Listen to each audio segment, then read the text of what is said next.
I don't know how we're gonna read this because I'm such a bad reader. Well, let's see, I guess. Don't move around much. You can hear all the moving and scratching. We went outside today and got a lot of mosquito bites. So everything's very scratchy. Are you sure you want to include that? Yes, everyone needs to know about that. Crazy. Exactly. Alright, so we're doing... First of all, my name is Medne. Hello everyone, my name is Medne. Greetings, Medne. Nice to have you on the show. What were we doing today? On the show, this is my YouTube channel, by the way. Okay, fair game. Introduce yourself. Greetings, everyone. My name is Starlight Fox. Or, better yet, just Starlight. Okay, scratch that. Forget about it. No. You will never know my name. They will. Alright, so because it's midsummer, and tomorrow is midsummer for us, the night, where we're gonna chill outside whole night, burning campfires for the shortest night in the year. Which actually has technically already passed. Shush. Yes. Between 23rd and 24th for us, we celebrated. Yes. So, just before that, we wanted to make a little tiny, I don't know, video about it. A little bit. I couldn't find anything else than a reading game, kinda. So, A Midsummer Night's Dream by William Shakespeare. I never heard of this. So, we're just gonna read it with our the most terrible reading. I bet you read better than me. I can't even speak properly. How am I supposed to read stuff? So, okay. We are going to start with Act 1. Act 1.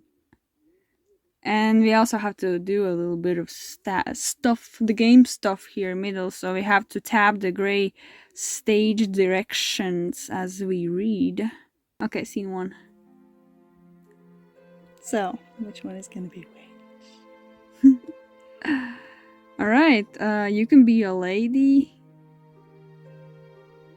I'm gonna be a Hippolyta. But that's the lady. Nah. You fucked yourself. No swearing. In a good way.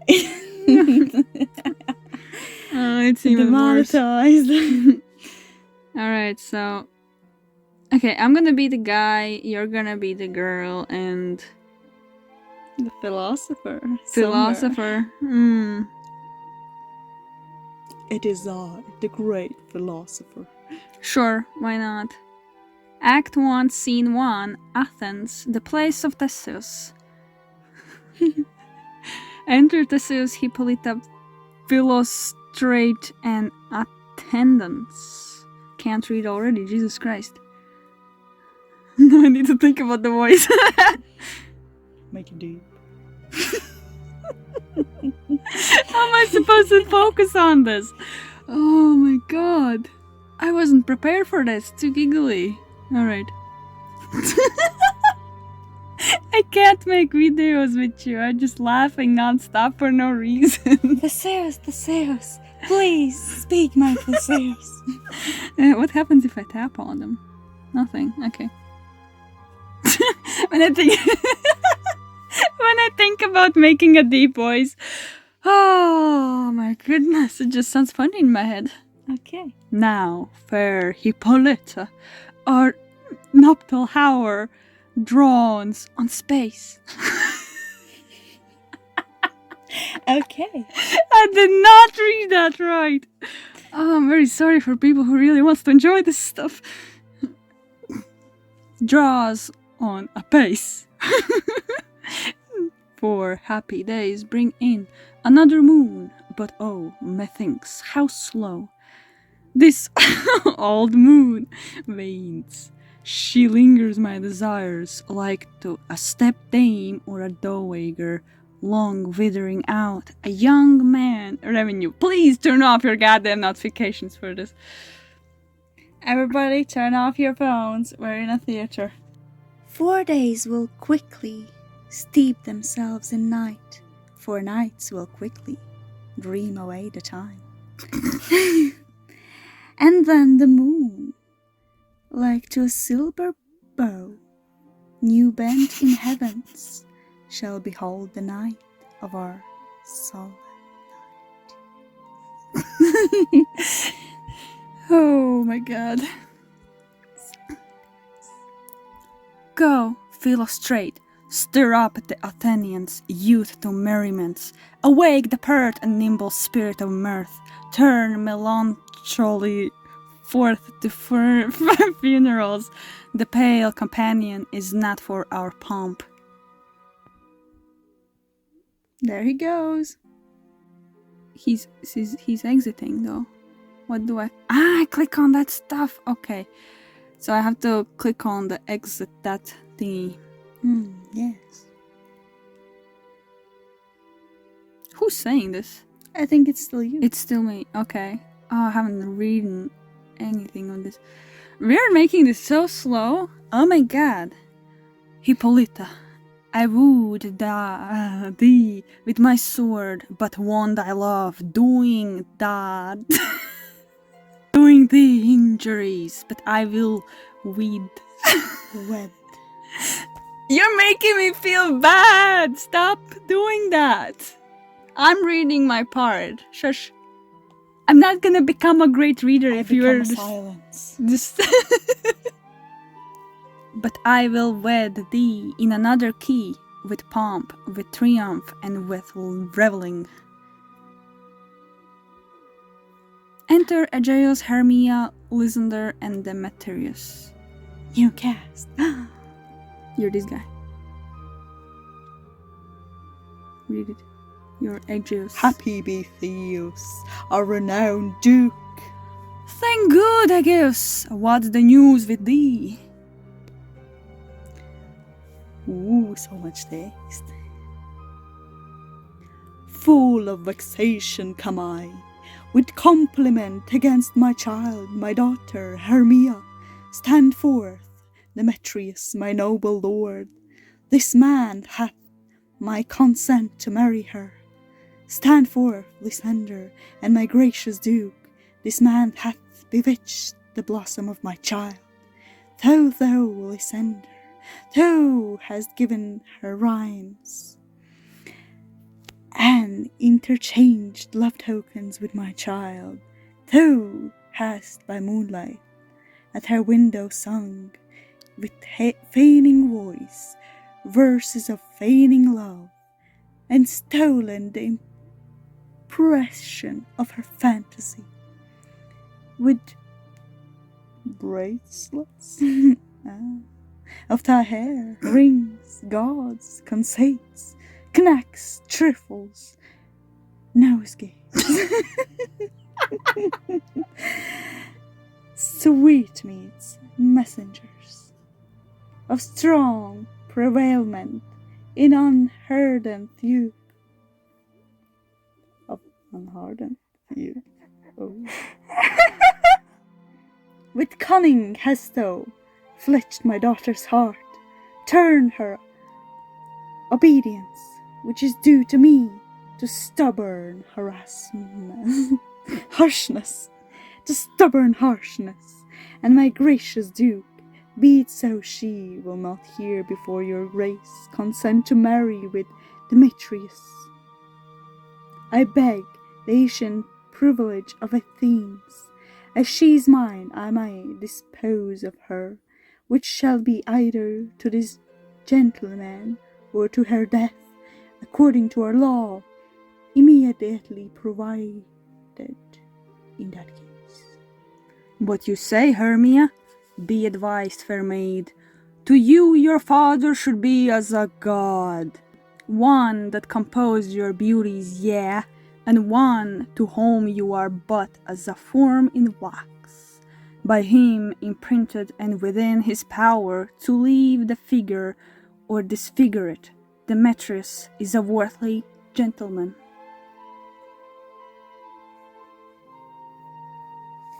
So is Lysander.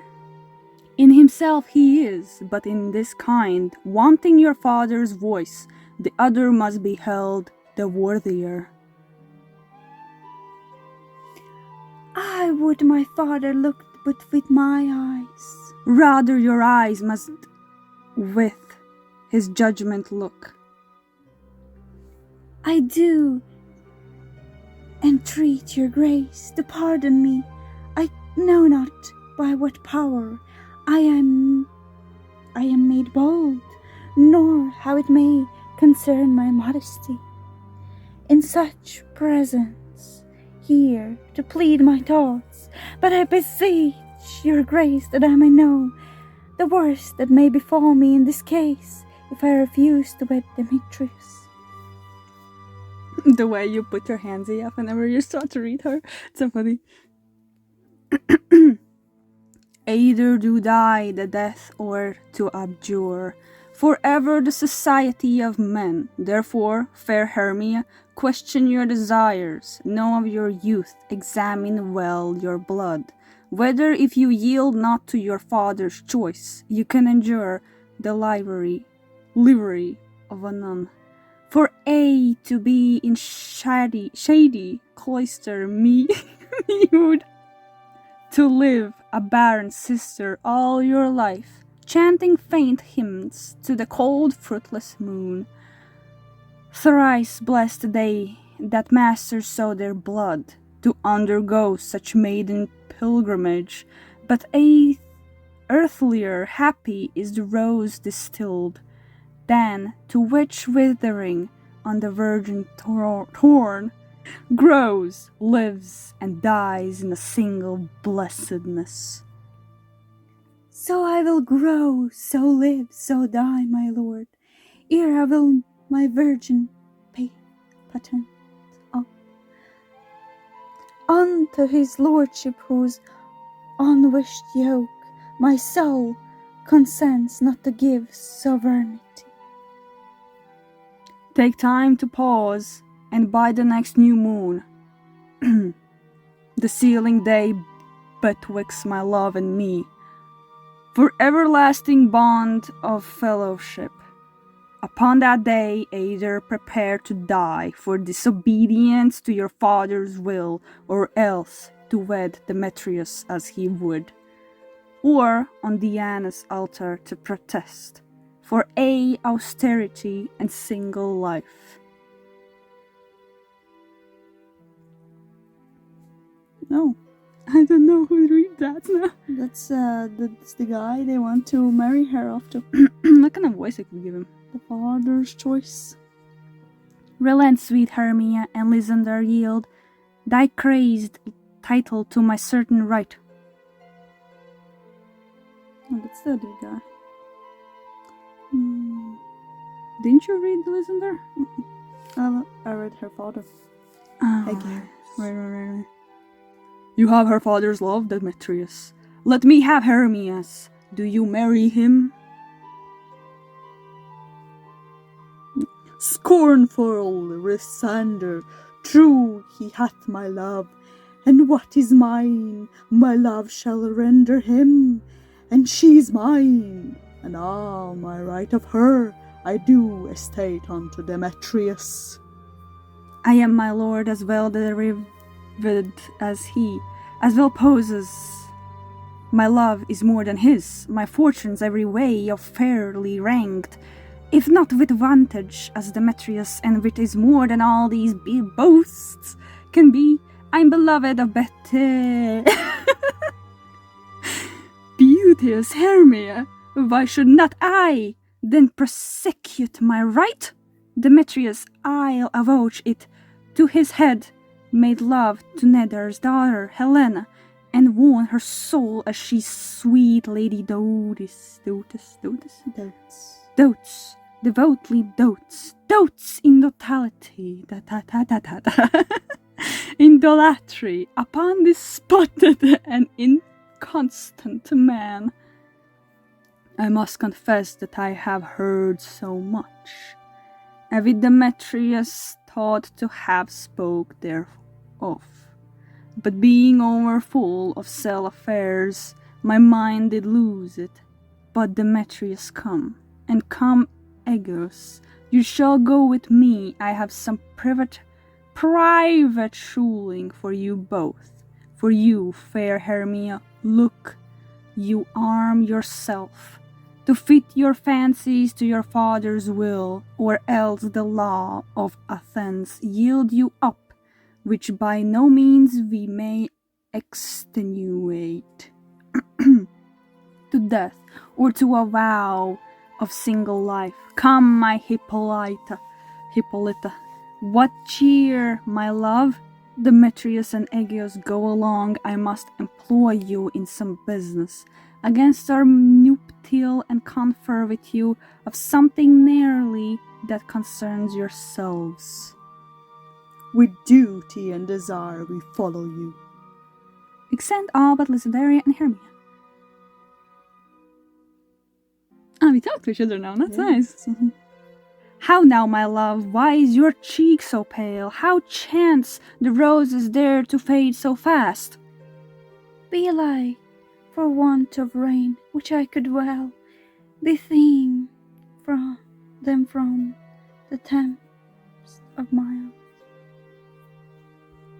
I me for aught that I could ever read, could ever hear by tale or history. The course of true love never did run smooth, but either it was different in blood. O cross too high to be enthralled too low, Or else misgraft in respect of years. O spite too old to be engaged too young, Or else it stood upon the choice of friends. O hell to choose love by another's eye, Or I will dare, or if there were a sympathy in choice, war death or sickness that lay siege to it, making it momentary as a sound, swift as a shadow, short as any dream, brief as the lightning in the cold night, that in the spleen unfolds both heaven and earth. And ere a man hath power to say, behold, the jaws of darkness do devour it up. So quickly bright things come to confusion.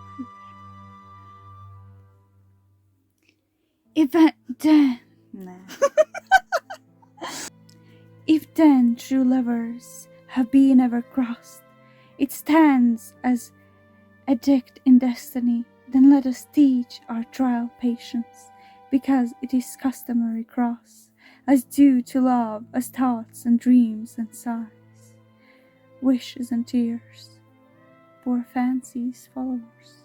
A good persuasion, therefore, hear me, Hermia. I have a widow aunt, a dowager, of great revenue, and she hath no child. From Athens is her house remote 7 leagues, and she respects me as her only son. There, gentle Hermia, may I marry thee, and to that place the sharp Athenian law cannot pursue us. If thou lovest me then, steal forth thy father's house tomorrow's night, and in the wood, a league without the town, there I did meet thee once with Helena, to do observance to a morn of May. There will I stay for thee. My good Lysander, I swear to thee, my Cupid's strongest bow, by his best arrow with golden head, by the simplicity of Venus' doves, by that which kniteth souls and prospers lovers, and by that fire which burned the Carhang queen, when the false Trojan under sail was seen, by all the vows that ever men have broke, in number more than ever woman spoke, in that same place thou hast appointed me. Tomorrow truly will I meet with thee. Keep promise, love. Look, here comes Helena. Enter Helena. Godspeed, fair Helena, with her away. Call you my fair, that fair again unsay. Demetrius loves your fair, oh happy fair. Your eyes are lodestars, and your tongue sweet air. More tunable than lark to the shepherd's ear. When wheat is green, when hawthorn buds appear. Sickness is catching, oh rare favour so. Yours would I catch, fair Hermia, ere I go. My ear should catch your voice, my eyes your eye. My tongue should catch your tongue's sweet melody. Were the world mine, Demetrius being baited, the rest I'd give to you. Translated. Oh, teach me how you look, and with that art you sway the motion of Demetrius' heart. I frown upon him, yet he loves me still. Oh, that your frowns would teach my smile such skill. I give him curses, yet he gives me love. Oh, that my prayers could such affection move. The more I hate, the more he follows me. The more I love, the more he hates me. His folly, Helena, is no fault of mine. None but your beauty would that fault were mine. I take comfort he no more shall see my face. Lysander and myself will fly this place. Before time I did Lysander see, seemed Athens as paradise to me. O then, what grace is in my love to dwell, what he hath turned a heaven unto hell. Helen, to you our minds we will unfold. Tomorrow night, when Phoebe doth behold her silver visage in the watery glass, decking with liquid pearl the bladed grass, a time that lovers' flights doth still conceal. Through Athens' gates have we devised to see. And in the wood, where often you and I, upon faint primrose beds, were wont to lie, emptying our bosoms of their counsel sweet, there my Lysander and myself shall meet. And thence from Athens turn away our eyes to seek new friends and stranger companies. Farewell, sweet playfellow, pray thou for us, and good luck grant thee thy Demetrius. Keep word, Lysander, we must starve our sight from lovers' food till tomorrow deep midnight. I will, my Hermia. Hermia exits. Adieu. As you on him, Demetrius dote on you, or Helena, do you? I exit, yes. Then Helena stays. How happy some or other some can be. Through Athens I am thought as fair as she. But what of that? Demetrius thinks not so. He will not know what all but he do know. And as he errs, dotting on Hermia's eyes, so I, admiring of his qualities, things base and vile, folding no quantity. Love can transpose the form and dignity. Love looks not with eyes, but with the mind, and therefore winged Cupid painted blind. Nor hath love's mind of any judgment taste, wings and no eyes, figure unheedy haste, and therefore is love said to be a child, because in choice he is so oft be obliged, as waggish boys in some themselves forswear, so the boy love is perjure everywhere. For ere Demetrius looked on Hermia's eye, he hailed down oaths that he was only mine. And when his hail some heat from Hermia felt, so he dissolved and showered of oaths did melt. I will go tell him of fair Hermia's flight. Then to the wood will he tomorrow night pursue her, and for this intelligence, if I have thanks, in a dear expense, but herein mean I to enrich my pain, to have his sight thither and black again. Yay, she exited the scene. So that's the end of the scene. Alright, so we moved to the car because our room was occupied. Sadly, right? Sure. What? It was a nice placement we had there. Now we are in the car. Alright. So, moving on.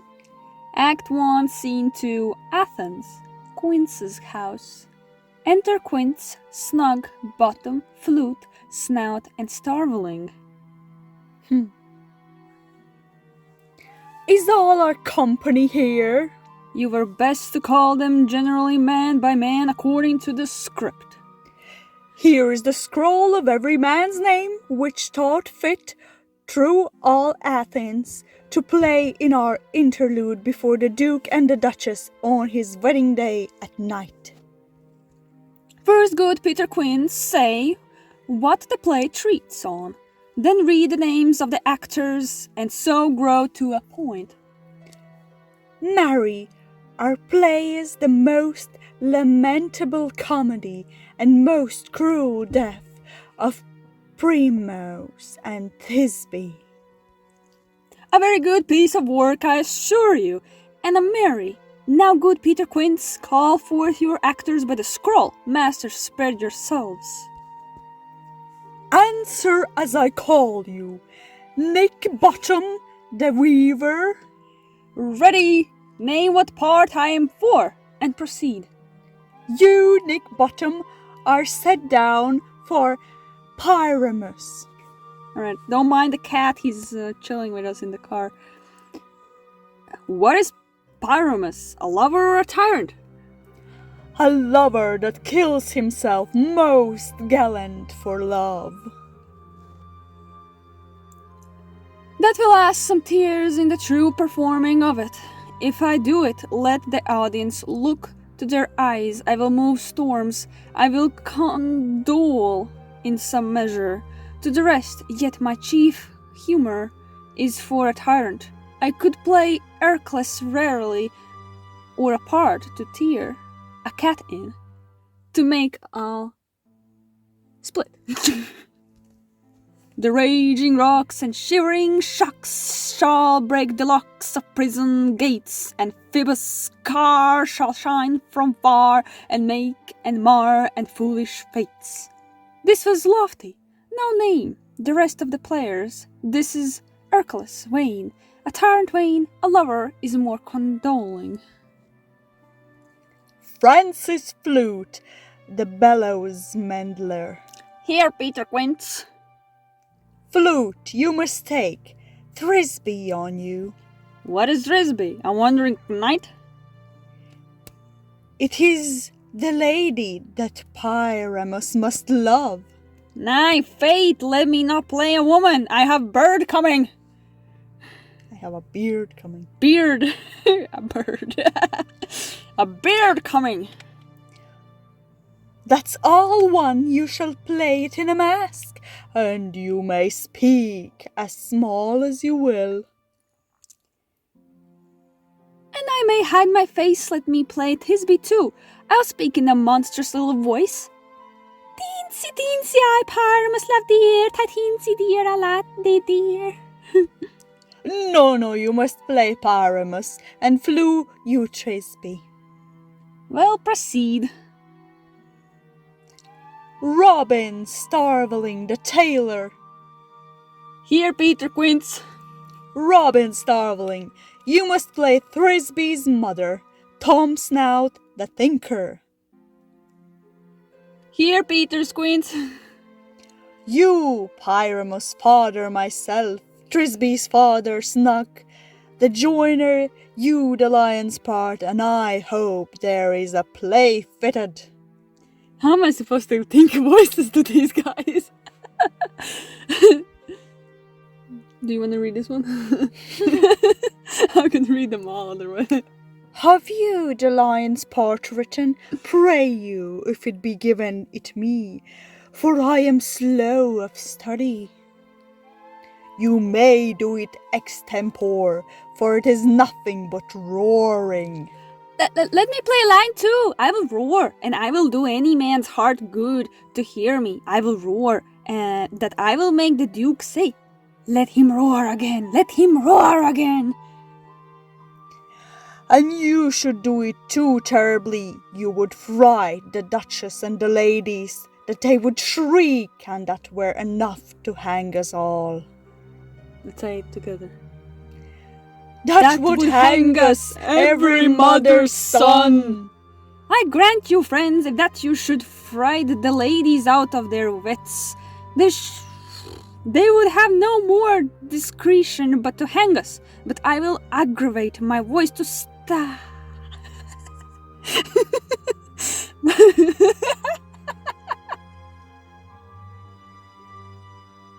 Here comes the laughing part. Alright. I know what I'm laughing about more. The part I'm trying to read that I totally fail. Alright. But I will aggravate my voice so that I will roar you as gently as any sucking dove. I will roar you and twere any nightingale. You can play no part but Pyramus, for Pyramus is a sweet-faced man, a proper man, as one shall see in a summer's day, a most lovely gentleman, like man, therefore you must needs play Pyramus. Well, I will undertake it. What beard were I best to play it in? Why, what you will. I will discharge it in either your straw color beard, your orange tawny beard, your purple ingain beard, green beard, or your French crown color beard. Your preferred yellow. Your perfect yellow. Jesus Christ. Some of your French crowns have no hair at all, and then you will play barefaced. Must. Almost. But, masters, here are your parts, and I am to entrust you, request you, and desire you to con them by the morrow night, and meet me in the place wood a mile without the town. By moonlight there will be a rehearsal, for if we meet in the city we shall be dodged with company, our devices known. In the meantime I will draw a bill of properties, such as our play once. I pray you fail me not. We will meet, and there we may rehearse most obscenely and couragely. Take pains, be perfect. Adieu. At the Duke's Oak we meet. Enough. Hold or cut bowstrings. Oh, that was the whole scene. Wow, imagine. Wow, what even was this? Alright, next scene. They're preparing to meet at the same time where those lovers meet. Act 2, Scene 1, a wood near Athens. Enter from opposite sides Fairy and Puck. I'm gonna be a Puck because it rhymes with a duck, and I love ducks. How should I do the voicey for you? How now, spirit, whither wander you? Over the hill, over dale, through bush, through beer, over park, over pale, throughout flood, throughout fire, I do wander everywhere, swifter than the moon's sphere, and I serve the fairy queen, to do her orbs upon the green. The cowslips tall her pensioners be, in their gold coats spots you see, those be rubies, fairy favors, in these freckles live their spavers. I must go seek some dewdrops here, and hang a pearl in every cowslip's ear. Farewell, thou love spirits, I'll be gone, for Queen and all her elves come here anon. It's kind of nice that elves and you were right. The king doth keep his revels here tonight. Take heed the queens come not within his sight, for Oberon is passing fell in wrath, because that she as her attendant hath a lovely boy stolen from an Indian king. She never had so sweet a changeling, and jealous Oberon would have the child, knight of his train, to trace the forests wild, but she perforce withholds the loved boy, crowns him with flowers and makes him all her joy. And now they never meet in grove or green, by fountain clear or spangled starlight sheen, but they do square that on their elves for fear creep into a corn copse and hide them there. Either I mistake your shape, making quite, or else you are that shrewd and knavish sprite, called Robin, good fellow. Are not you he that frights the maidens of the villagery, skim milk, and sometimes labor in the quern, and bottomless make the breathless housewives churn, and sometimes make the drinks to bear no barm, mislead night wanderers laughing at their harm? Those that hobgoblin call you, and sweet pock, you do their work, and they shall have good luck. Are you not he? Thou speak'st aright. I'm that merry wanderer of the night. I jest to Oberon and make him smile, when I fat and being fed horse beguile, mating in likeness of a filly foal, and sometimes lurk in a gossip bowl, in very likeness of a roasted crab, and when she shrinks, drinks, against her lips I bob, and on her withered develop pour the ale. The wisest aunt telling the saddest tale, sometime for 3-foot stool mistaketh me. Then slip I from her bum, down tumbles she, and Taylor cries and falls into a cough, and then the whole choir holds her hip and laugh, and waxen in their myth and knees and swear a merrier hour was never wasted there. But room, fairy, here comes a baron. And here my mistress, would he were gone. Enter from one side Oberon with his train, from the other Titania with hers. Ooh, look at that. Actually, I like how they look like. It's kind of nice. I'll meet you by moonlight, proud Titania. Doesn't sound so proud, eh? What jealous Oberon! Fairies, skip hence, I have foresawn his bed and company. Tarry, rash wanton, I'm not a thy lord. Then I must be thy lady, but I know when thou hast stolen away from fairyland, and in the shape of crone sat all day, playing on pipes of corn and vessing love, the amorous Philida. Why art thou here, come from the furthest step of India, but that forsought the bouncing Amazon, your basket mistress and your warrior love? To Theseus must be wedded, and you come to give their bed joy and prosperity.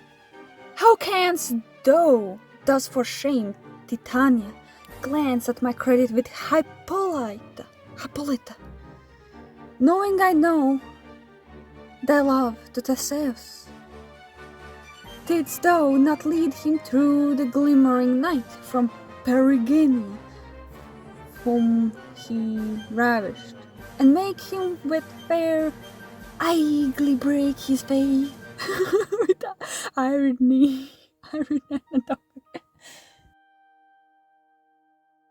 These are the forgeries of jealousy, and never since the mild summer spring met we on hill, in dale, forest or mead, by paved fountains or by rushy brook, or in the beach margent of the sea, to dance our ringlets to the withstanding wind, but with thy brows thou hast disturbed our sport.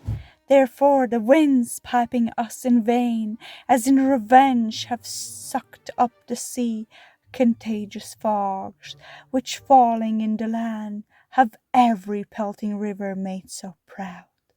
What they have overborne their continents, the ox hath therefore stretched his yoke in vain, the ploughman lost his sweat, and the green corn hath rotted ere his youth attained a beard.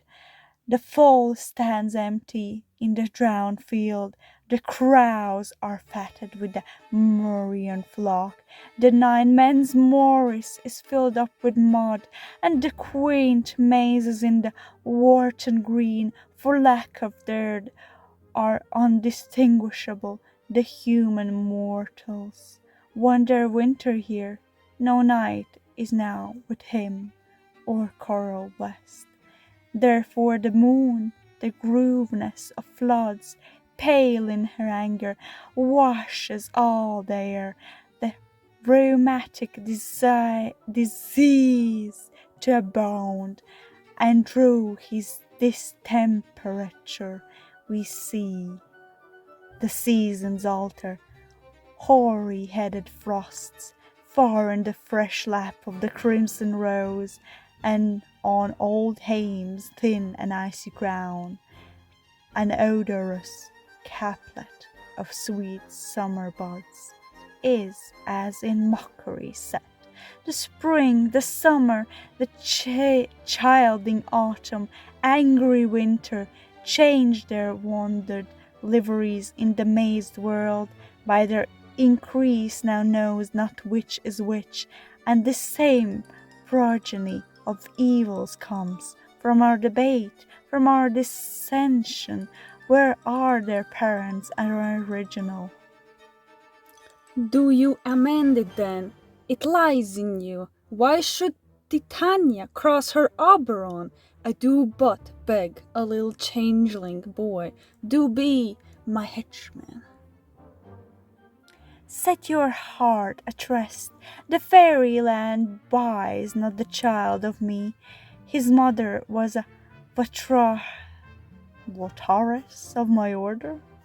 His mother was a votaress of my order, and in the spiced Indian air by night, full often hath she gossiped by my side, and sat with me in Neptune's yellow sand, marking the embarked traders on the flood, when we have laughed to see the sails connive, and grow big-bellied with that wanton wind, which she with pretty and with swimming gait, following her womb, then rich with my young squire, would imitate and sail upon the land, to fetch me trifles and return again, as from a voyage rich with merchandise. But she, being mortal, of that boy did die, and for her sake I do rear up her boy, and for her sake I will not part with him.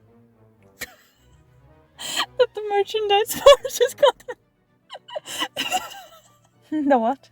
merchandise. Yes, merchandise. Because you always are like coming in with me and my merchandise or something like that. You always say something about merchandise. It kind of reminded me of that. Yes. But this is what you say. There was a sentence you said about merchandise. Hands off the merchandise. Yes, that's the thing. All right.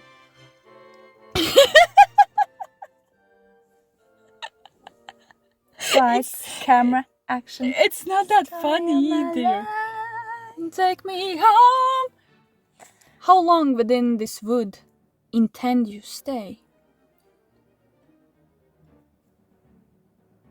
perchance. Perchance till after this wedding day, if you will patiently dance in our round and see our moonlight revels, go with us. If not, shun me, and I will spare your haunts. Give me that boy, and I will go with thee. Not forth thy fairy kingdom, fairies away. We shall chide downright if I longer stay. Exit Titania with her train. It's not actually, it's a train, but it's actually a train, like, I don't even know. Well, go thy way, thou shalt not from this grow, till I torment thee for this injury. My gentle Puck, come, hither, thou rememberest, since once I sat upon promontory, and heard a mermaid on a dolphin's back, uttering such delicate and harmonious breath, that the rude sea grew civil at her song, and certain stars shot madly from their spheres to hear the sea maid's music. I remember.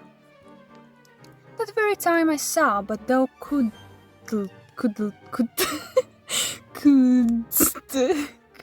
not. That's a weird word. Couldst not.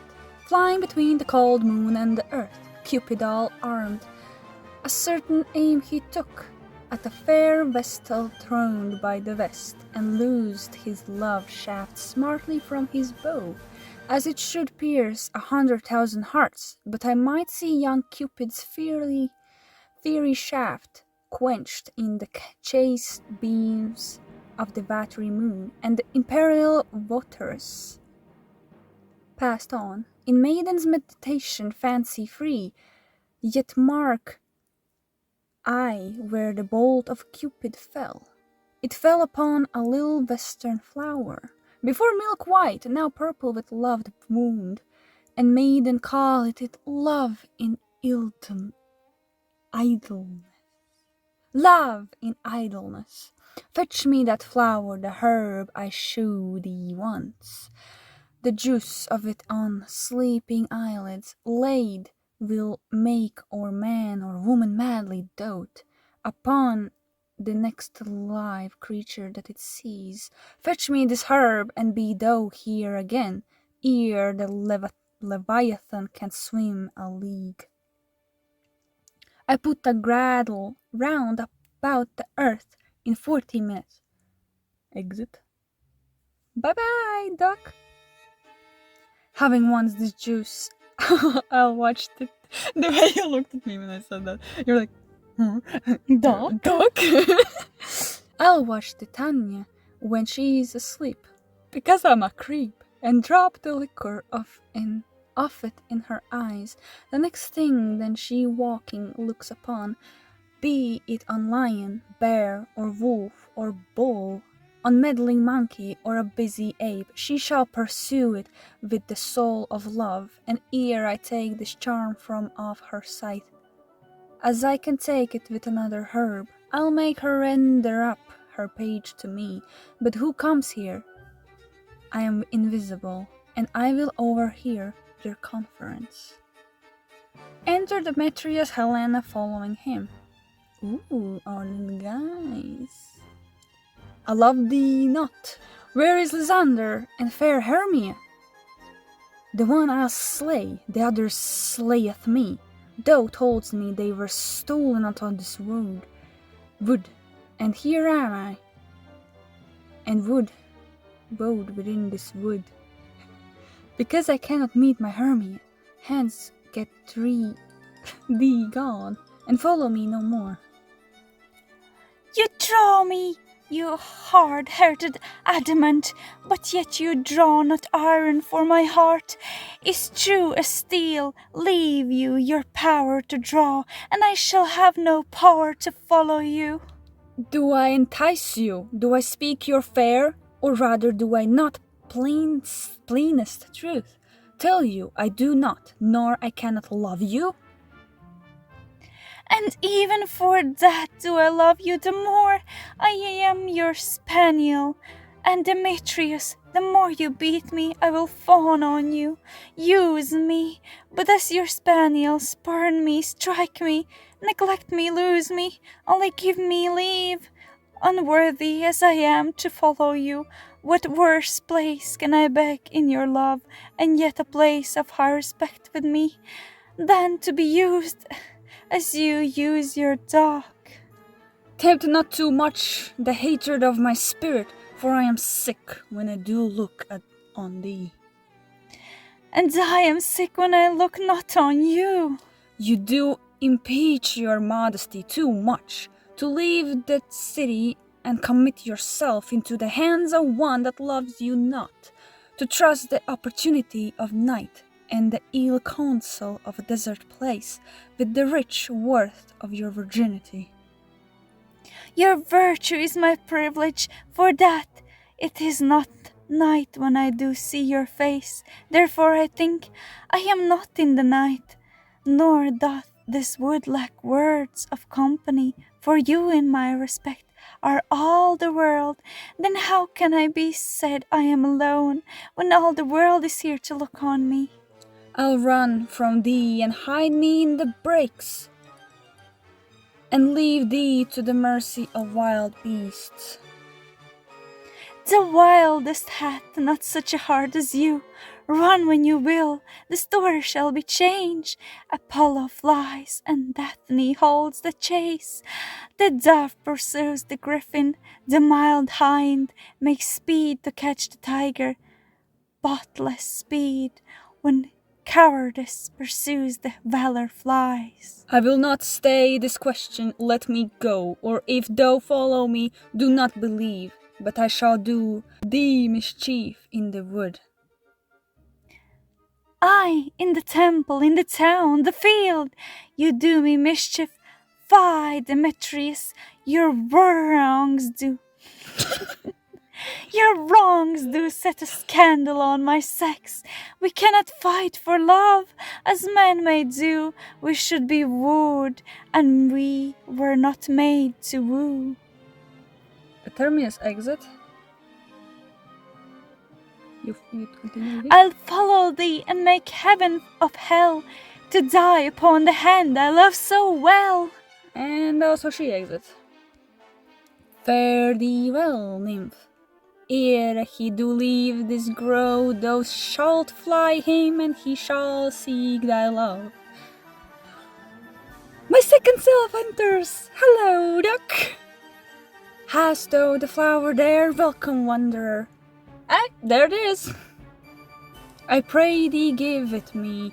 I know a bank where the wild thyme blows, where oxlips and the noddling violet grows, quite over canopied with luscious woodbine, with sweet musk roses, and with eglantine.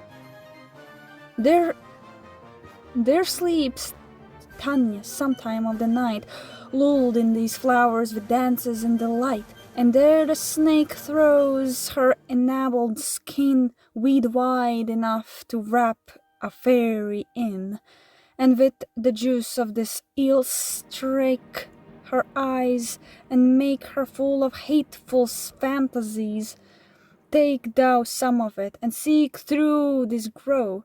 A sweet Athenian lady is in love with a disdainful youth. Anoint his eyes, but do it when the next thing he espies may be the lady. Thou shalt know the man by the Athenian garments he hath on. Effect it with some care, that he may prove more fond on her than she upon her love, and look thou meet me ere the first cock crow. Fear not, my lord, your servant shall do so. Exeunt. Everyone exeunt. Next scene. Act 2, Scene 2, another part of the wood. Enter Titania with her train.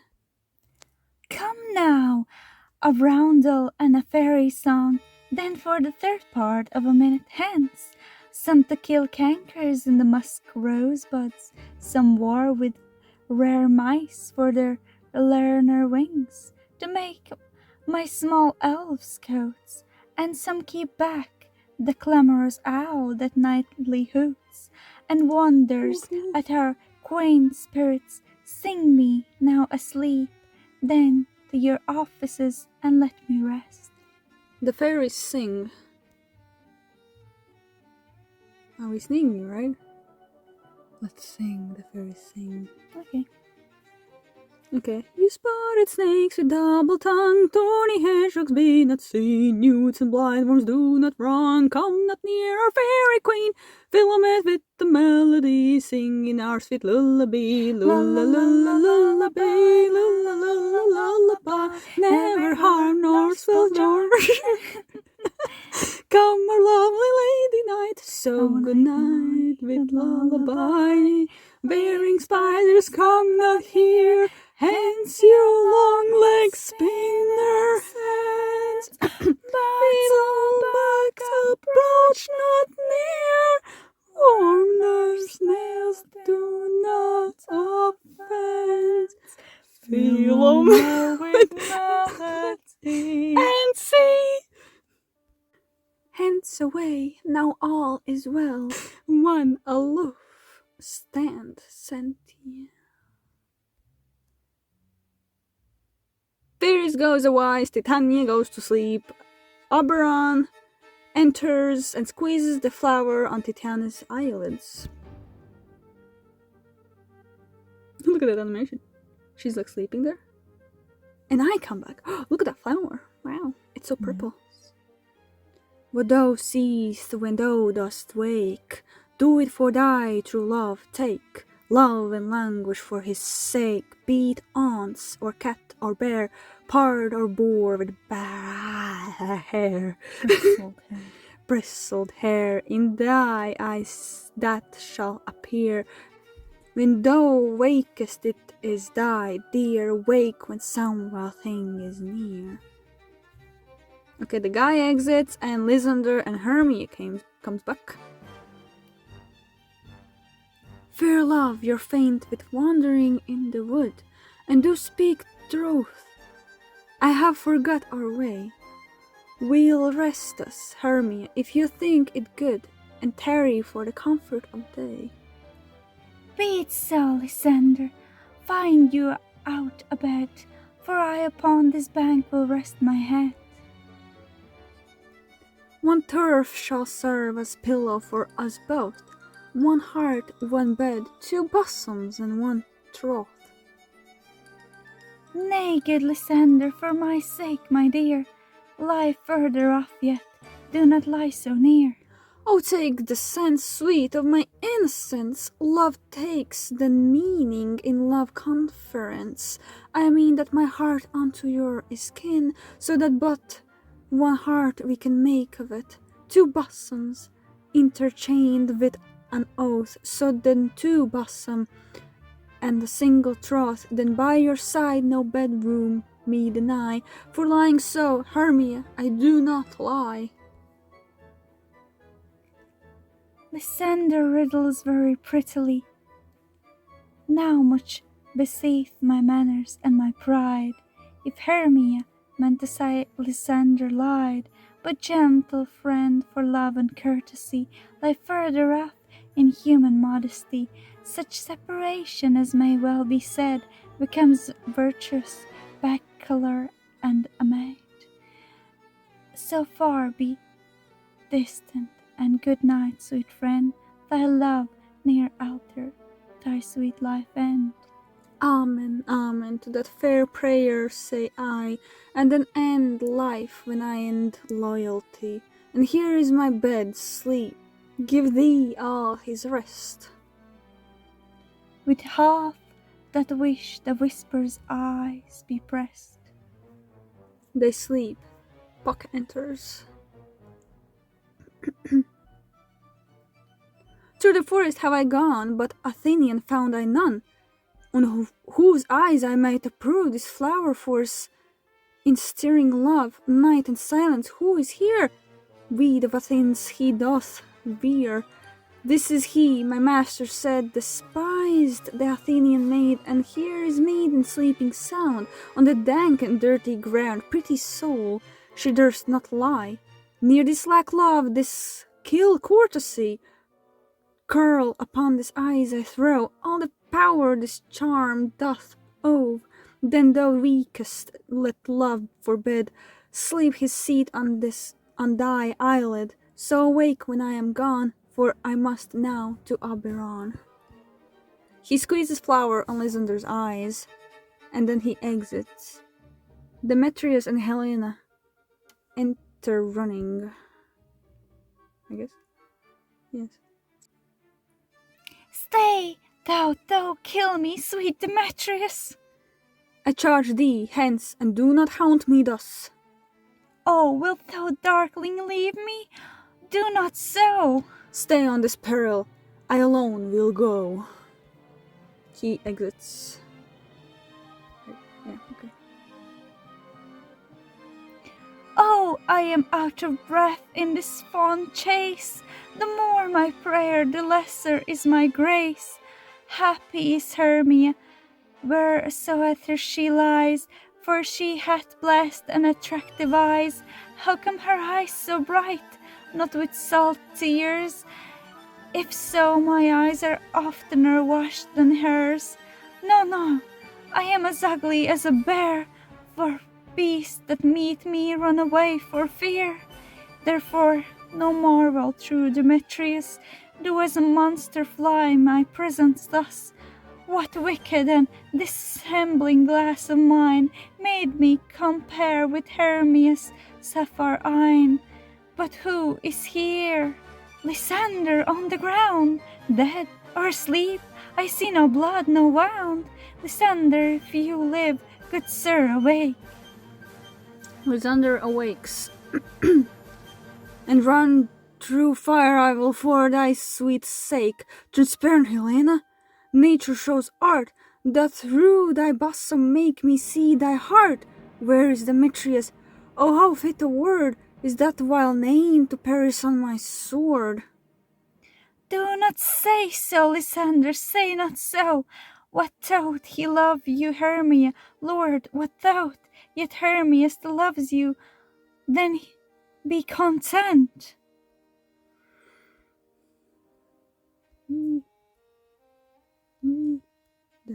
Content with Hermia, no, I do repent the tedious minutes I with her have spent. Not Hermia, but Helena I love. Who will not change a raven for a dove? The will of man is by his reason swayed, and reason says you are the worthiest maid. Things growing are not ripe until their season. So I beg, young, till now ripe, not to reason, and touching now the point of human skill, reason becomes the marshal to my will, and leads me to your eyes where I e'er look. Love stories written in love riches books. Wherefore was I to this keen mockery born? What at your hand did I deserve this scorn? It's not enough, young man, that I did never know, nor never can, deserve a sweet look from Demetrius' eye, but you must flout my insufficiency. Good troth, you do me wrong. Go sooth you do, in such disdainful manner, me to woo, but fare you well. Perforce I must confess, I taught you, Lord, of more true gentleness. O that lady of one man refused, should of another therefore be abused. Helena exits the scene. She sees not Hermia sleep thou there, and never mightst thou come Lysander near, for as a surfeit of sweetest things, the deepest the deepest loathing to the stomach bring, or as thy heresies that men do leave are hated most of those they did deceive. So though my surfeit and my heresy of all be hated but the most of me. In all my powers address your love and might, to honor Helen and to be her knight. He exits, Hermia awakes. Help me, Lysander, help me. Do thy best to pluck this crawling serpent from my breast. Ay me, for pity, what a dream was here. Lysander, look how I do quake with fear. Methough a serpent eat my heart away, and you sat smiling and this cruel prey. Lysander, what removed? Lysander, Lord, what our hearing gone? No sound, no word. Alack, where are you? Speak, and if you hear, speak. Of all loves, I swoon almost with fear. No, then I will perceive you all not night, either death or you will find immediately. And they all exit the scene. Next scene. Act 3, Scene 1, The Wood, Titania's lying sleep. Enter Quint's snug bottom flute, snout, and starveling. Oh god. It's all those guys you have. True. And me, the Quince. Fuck! I do not remember the voices I gave them. Are we all met? Pat Pat. Here's a marvellous convenient place for our rehearsal. This green plot shall be our stage. This hawthorn brake our tiring house, and we will do it in action as we will do it before the Duke. Peter Quince. What sayst thou, bully bottom? There are things in this comedy of Pyramus and Thisbe that will never please. First, Pyramus must draw a sword to kill himself, which the ladies cannot abide. How answer you that? Belaking our parlous fear. I believe we must leave the killing out when all is done. Not a whit I have devised to make all well. Write me a prologue, and let me prologue seem to say, we will do no harm with our swords, and that Pyramus is not killed indeed. And for the more better assurance, tell them that I, Pyramus, am not Pyramus, but Bottom, the weaver. This will put them out of fear. Well, we will have such a prologue, and it shall be written in 8 and 6. No. Make it 2 more. Let it be written in 8 and 8. Will not the ladies be afeard of the lion? I fear it, I promise you. Masters, you ought to consider with yourselves to bring in God shield us. A lion among ladies is a most dreadful thing, for there is not a more fearful wild fowl than your lion living, and we ought to look to it. Therefore another prologue must tell he is not a lion.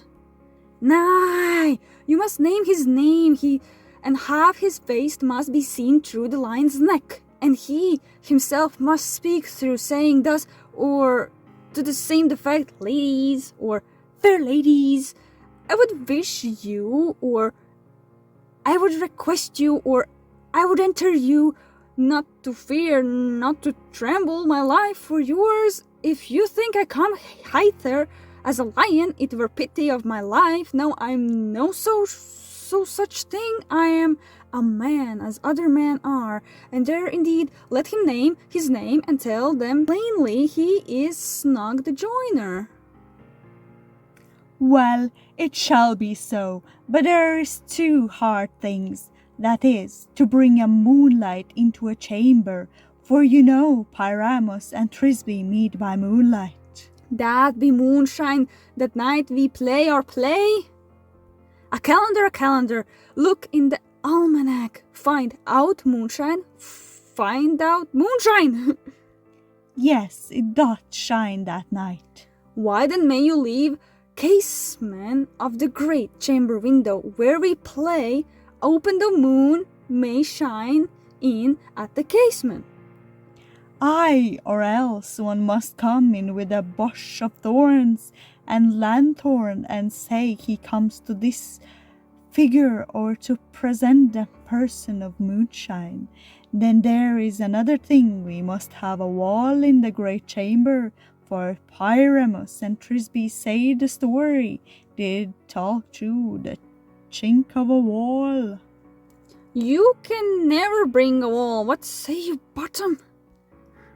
Some man or other must present wall, and let him have some plaister, or some loam, or some rough cast about him to signify wall, and let him hold his fingers thus, and through chat cranny shall Pyramus and Thisbe whisper. If that may be, then all is well. Come sit down, every mother's son, and reverse our parts. Pyramus, you begin. When you have spoken your speech, enter into that break, and so every one according to his cue. Puck enters behind. What hem and home spawns have we swaggering here, so near the cradle of the fairy queen? What a play toward! I'll be an auditor, an actor too, perhaps, if I see cause. Speak, Pyramus. Thisbe, stand forth. Thisbe, the flower of odious savours sweet. Odors, odors. Odors savour sweet, so hath thy breath, my dearest Thisbe dear. But hark, a voice, stay thou, but here a while, and by I will to thee appear. Bottom exits the scene. A stranger Pyramus than e'er played here. He also exits the scene. Must I speak now? Ay, Mary, must you, for you must understand he goes but to see a noise that he heard, and is to come again. Most radiant Pyramus, most lily white of hue, of colour like the red rose and triumphant brier, most brisk juvenile, and eke most lovely Jew, as true as horse, then yet would never tire. I'll meet there Pyramus at Ninny's tomb. Nina's tomb, man, why must not speak that? Yet that you answer to Pyramus, you speak all your part at once, cues, and all Pyramus enter. Your cue is past, it is never tire. Oh, as true as horse, that yet would never tire. The puck re-enters the scene and Bottom with an ass's head. Cuties. If I were fair, Thisbe, I were only thine. Oh monstrous, oh strange, are we haunted? Pray, masters, fly masters, help! Exeunt, quince, snug, flute, snout, and starling. I'll follow you. I'll lead you about around, through bog, through bush, through brake, through brier. Sometime a horse I'll be, sometimes a hound, a hawk, a headless bear, sometimes a fire, and neigh, and bark, and grunt, and roar, and burn, like a horse, hound, hog, bear, fire, at every turn. And he exits the scene. Why do they run away? This is knavery of them to make me afeard. Snout re-enters the scene. Oh, Bottom, thou art changed, what do I see on thee? What do you see? You see an ass head of your own, do you? Snout exits and Quince re-enters the scene. Bless thee, Bottom, bless thee, thou art translated. And Quince exits the scene. I see their knavery. This is to make an ass of me, to fright me, if they could, but I will not steer. From this place, do what they can, I walk up and down here, and I will sing that they shall hear. I am not afraid. The owlcock so black of hue, with orange tawny bill, the throstle with his note so true, the wren with little quill. Titania awakes. What angel wakes me from my flower bed. The finch, the sparrow, and the lark, a plain sun cuckoo grey, whose note full many a man doth mark, and dares not answer nay. For indeed, who would set his wit to so foolish a bird?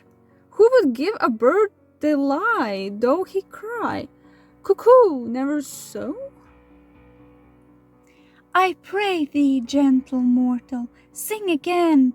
Mine ear is much enamoured for thy note, so is mine eye enthralled to thy shape, and thy fair virtue force doth move me on the first view to say, to swear I love thee. Methinks, mistress, you should have little reason for that, and yet, to say the truth, reason and love keep little company together nowadays, the more the pity that some honest neighbors will not make them friends. Nay, I can gleek upon Caucasian. Thou art as wise as thou art beautiful. Not so neither, but if I had wit enough to get out of this wood, I have enough to serve mine own turn. Out of this wood do not desire to go. Thou shalt remain here, whether thou wilt or not. I am a spirit of no common rate. The summer will doth then upon my state, and I do love thee, therefore go with me. I'll give thee fairies to attend on thee, and they shall fetch thee jewels from the deep, and sing while thou on pressed flowers dost sleep.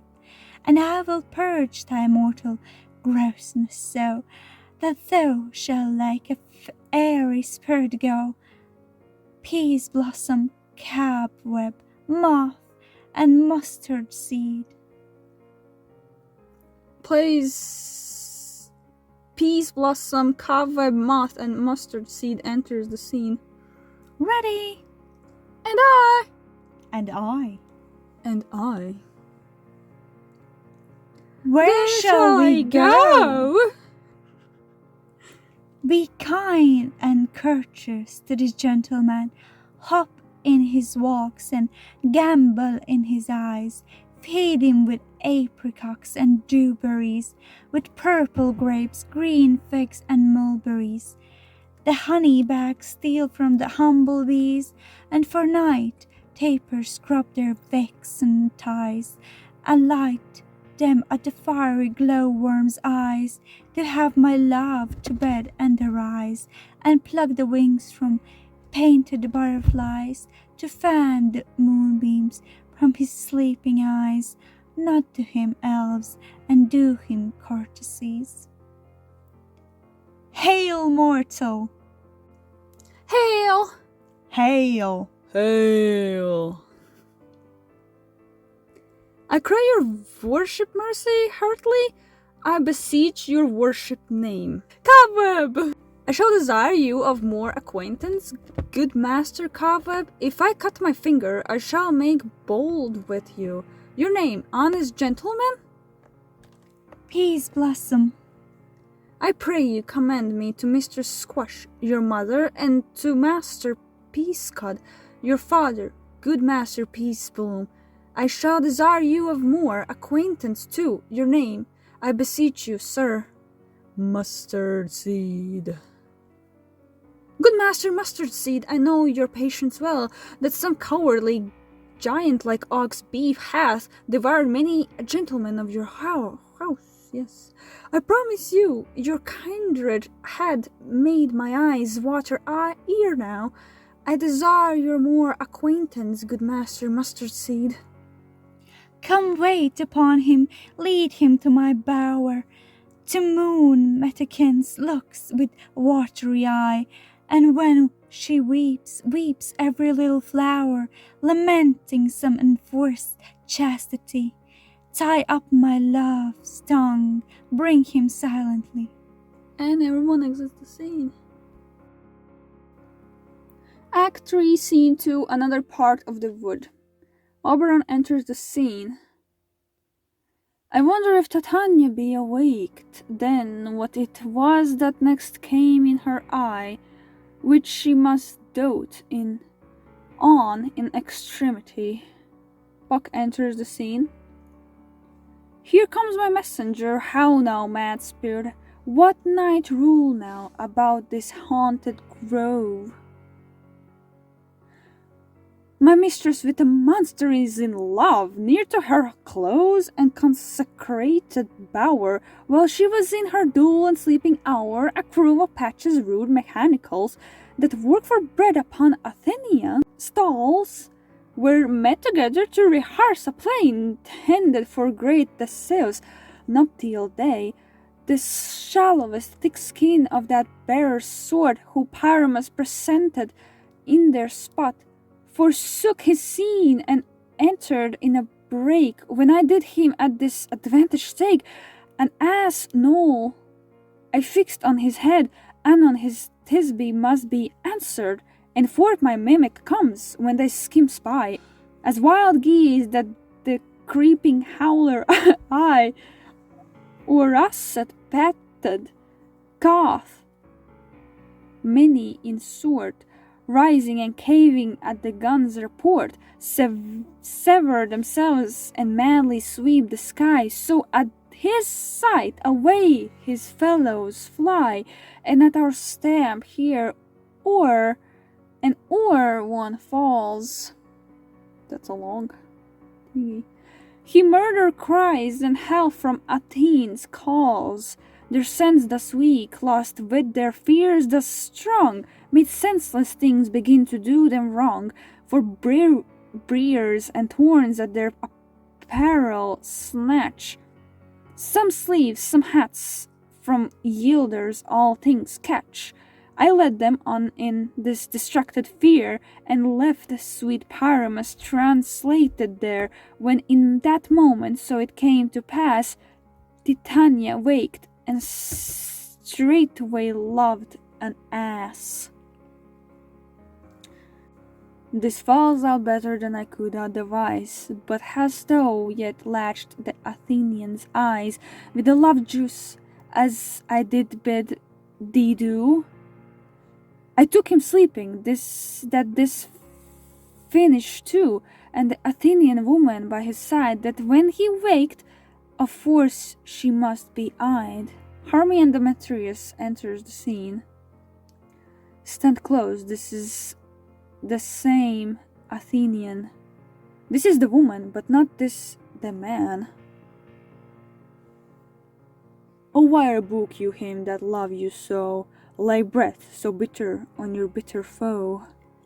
Now I but chide, but I should use thee worse, for thou, I fear, hast given me cause to curse, if thou hast slain Islander in his sleep, being o'er shoes in blood, plunge in the deep, and kill me too. That sun was not so true unto the day, as he to me would he have stolen away from sleeping Hermia, albeit soon this whole earth may be bored, and that the moon may through the centre creep, and so displease her brothers Notide and Antipodes. I cannot be, but thou hast murdered him, so should a murderer look so dead, so grim? So should me murder look, and so should I, pierce through the heart with your stern cruelty. Yet you, the murderer, look as bright, as clear, as yonder Venus in her glimmering sphere. What's this to my Lysander? Where is he? Ah, good Demetrius, wilt thou give him me? I had rather give his carcass to my hounds. Out, dog! Out, cur! Thou drivest me past the bounds of maiden's patience. Hast thou slain him then? Henceforth he never numbered among men. Oh, once tell true, even for my sake. Durst thou have looked upon him being awake, and hast thou killed him sleeping? Oh, brave touch! Could not a worm, an adder, do so much? An adder did it, for with doubler tongue than thine, thou serpent never adder stung. You spend your passion on a misried mood, I am not guilty of Lysander's blood, nor is he dead, or aught that I can tell. I pray thee tell me then that he is well. And if I could, what should I get therefore? A privilege never to see me more, and from thy hated presence part I so, see me no more, whether he be dead or no. She exits the scene. There is no following her in this fierce vein. Here therefore for a while I will remain, so sorrow, heaviness doth heavier grow, for depth that bankrupt sleep doth sorrow owe. Really, Cat? You have to purr right now? Yes. Which now, in some slight measure, it will pay. It for his tender here I may some stay. He lies down and sleeps. What hast thou done? Thou hast mistaken quite, and laid the love juice on some true love's sight. Of thy misprison must perforce and shew some true love turn, and not a false turn to true. Then fate outrules that on one man holding troth, a million fail, confounding oath on oath. About the wood goes swifter than the wind, and Helena and of Athens look thou find. All fancy sick she is, and pale of cheer, with sight of love that costs the fresh blood dear. My some illusion, see, thou bring her here, I'll charm his eyes against she do appear. I go, look how I go, swifter than arrow from the tatter's bow. He exits the scene. Flower of this purple dye, hit with Cupid's archery, sinking apple of his eye, when his love he doth espy, let her shine as gloriously as the Venus of the sky, when thou wakest if she be by, beg of her for remedy. Puck re-enters the scene. Come on, Puck, come back. Captain of our fairy band, Helena is here at hand, and thou youth mistook by me, pleading for a lover's fee, shall we their fond pageant see? Lord, what fools these mortals be! Stand aside, the noise they make will sigh Demetrius to awake. Then will two at once woo one. That must need be sport alone, and those things do best please me, that befall preposterously. Lysander and Helena enters the scene. Why should you think that I should woo in scorn?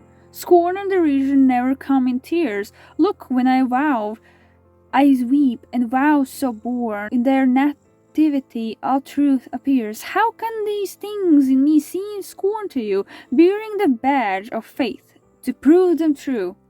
You do advance your cunning more and more, when truth kills truth. Oh, devilish holy fray, these vows are Hermes, will you give her o'er? Weigh oath with oath, and you will nothing weigh. Your vows to her and me put in two scales, will ever weigh, and both as light as tails. I had no judgment when to her I swore, nor none in my mind.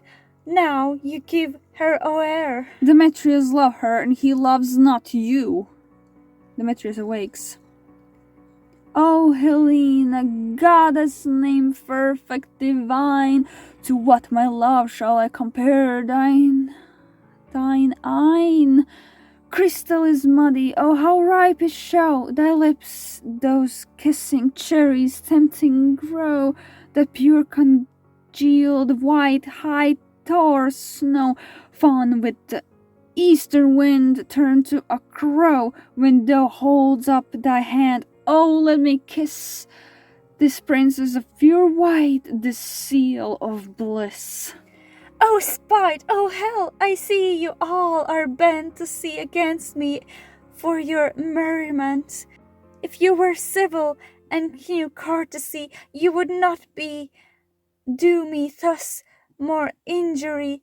Can you not hate me, as I know you do? But you must join in souls to mock me too. If you were men, as men you are in show, you would not use a gentle lady so, to vow and swear and surprise in my part, when I am sure you hate me with your heart. You both are rivals, and love Hermia, and now both rivals to mock Helena. A trim exploit, a manly enterprise, to conjure tears up in poor maiden's eyes. With your derision, none of noble sort would so offend a virgin and extort a poor soul's patience, all to make you sport. You are unkind, Demetrius, be not so. For you love Hermia, this is you know, I know. And here, with all goodwill, with all my heart, in Hermia's love I yield you up my part, and yours of Helena to me bequeath, whom I do love and will do till my death. Never did mockers waste more idle breath. Lysander, keep thy Hermia, I will none. If ere I love her, all that love is gone. My heart to her, but as guest wise. That cat sound. My heart to her, but my heart to her, but as guest wise sojourned.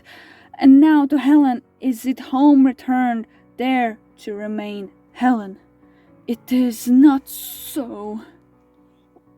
Disparage not the fate thou dost not know, lest to thy peril thou abide it dear. Look where thy love comes, yonder is thy dear.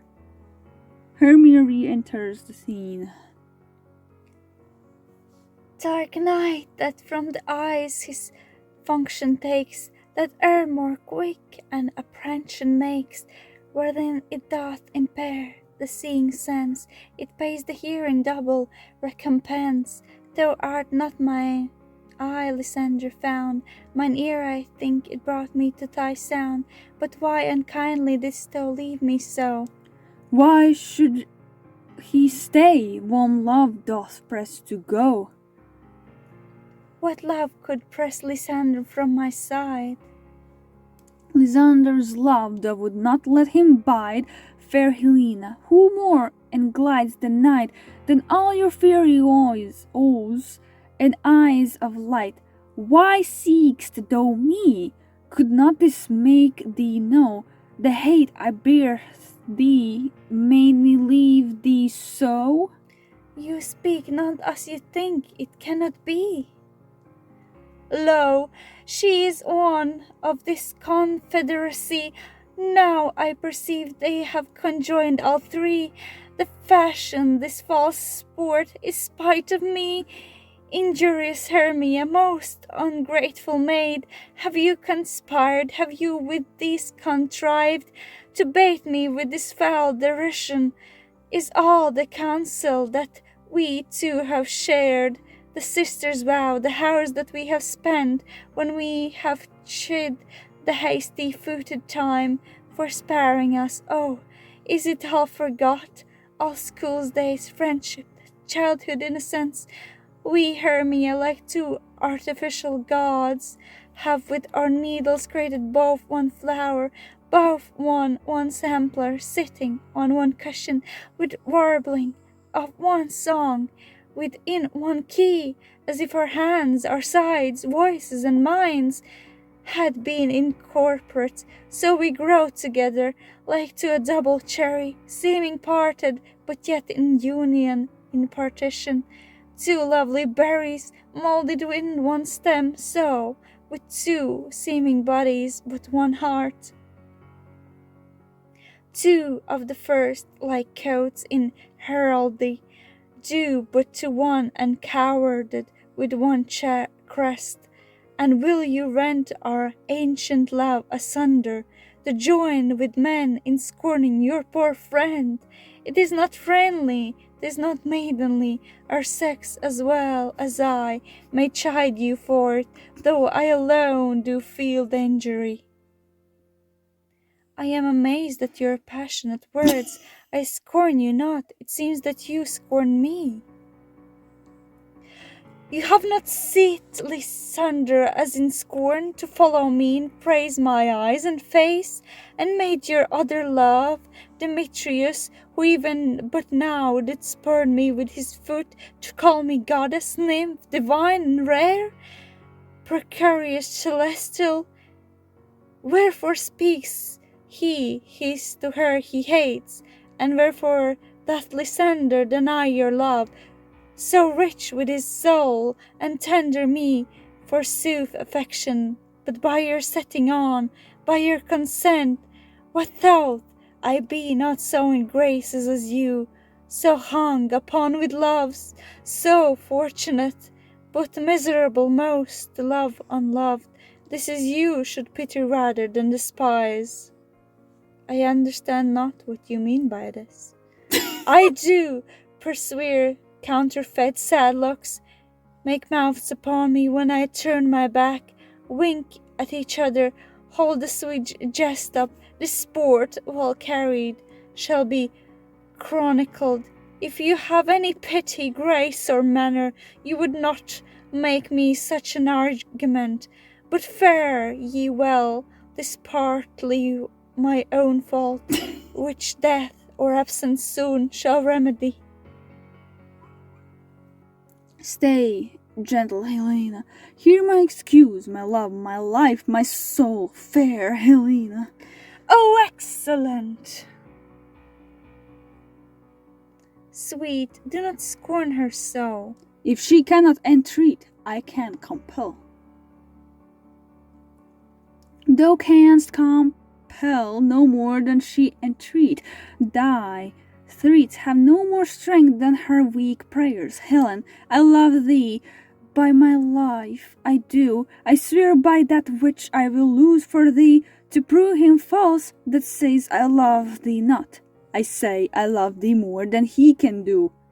If thou say so, withdraw and prove it too. Quick, come. Lysander, where to tends all this? Away, you Ethiope. No, he'll seem to break loose, take on as you would follow, but yet come not, you are a tame man, go. Hang off, thou cat, thou bird, wild thing, let loose, or I will shake thee from me like a serpent. Why are you grown so rude? What change is this, sweet love? Thy love, out-tawny Tartar, out loathed medicine, hated potion, hence! Do you not jest? Yes, sooth, and so do you. Demetrius, I will keep my word with thee. I would I had your bond, for I perceive a weak bond holds you. I'll not trust your word. What? Should I hurt her, strike her, to kill her dead? Although I hate her, I'll not harm her so. What can you do me greater harm than hate? Hate me. Wherefore, O me, what news, my love? Am I not Hermia? Are not you Lysander? Am I as fair now as I were erewhile? Since night you loved me, yet since night you left me.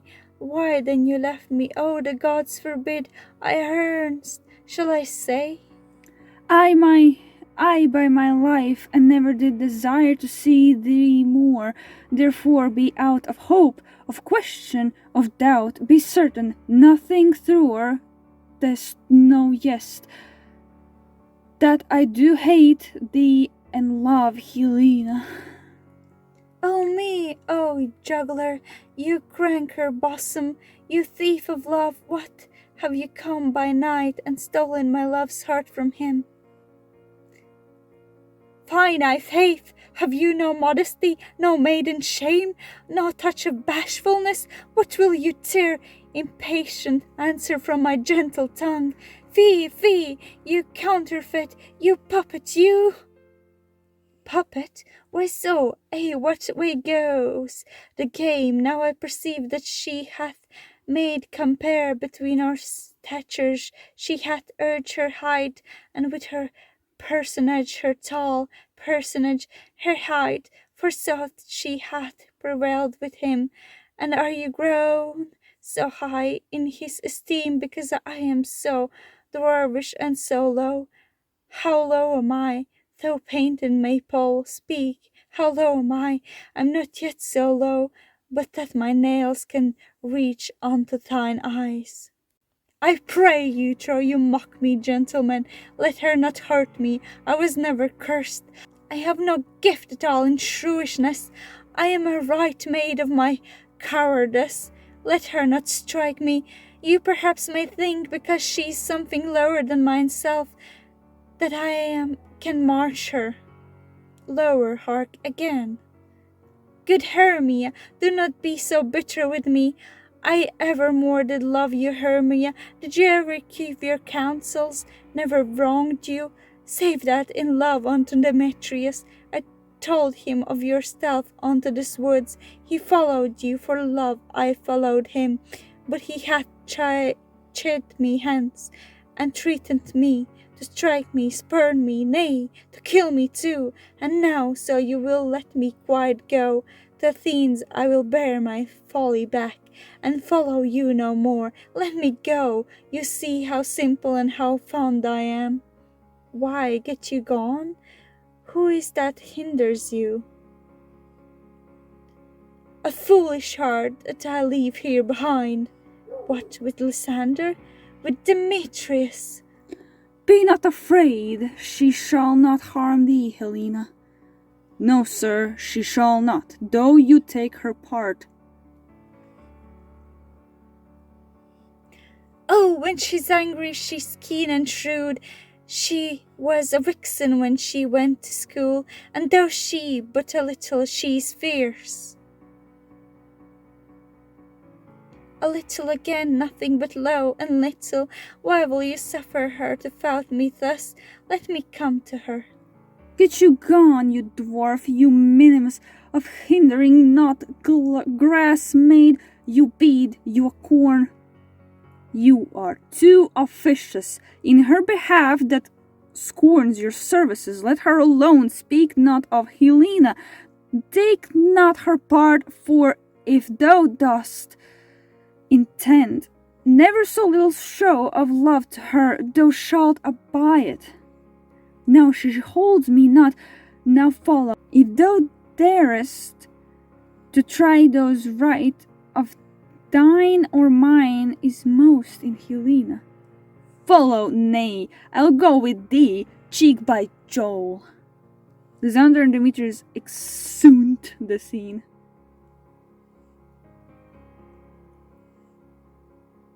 You mistress, all this coil is long of you.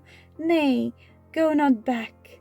I will not trust you, I no longer stay in your cursed company. Your hands than mine are quicker for a fray. My legs are longer, though, to run away. She exits the scene. I am amazed and know not what to say. And Hermia exits the scene. This is thy negligence still thou mistakest, or else committest thy knaveries wilfully. Believe me, Knight of Shadows, I mistook. Did not you tell me I should know the man by Athenian garment be had on? And so for blameless proves my enterprise that I have anointed an Athenian eyes, and so far am I glad it so did sort, as this year youngling I esteemed a sport. Oh my god.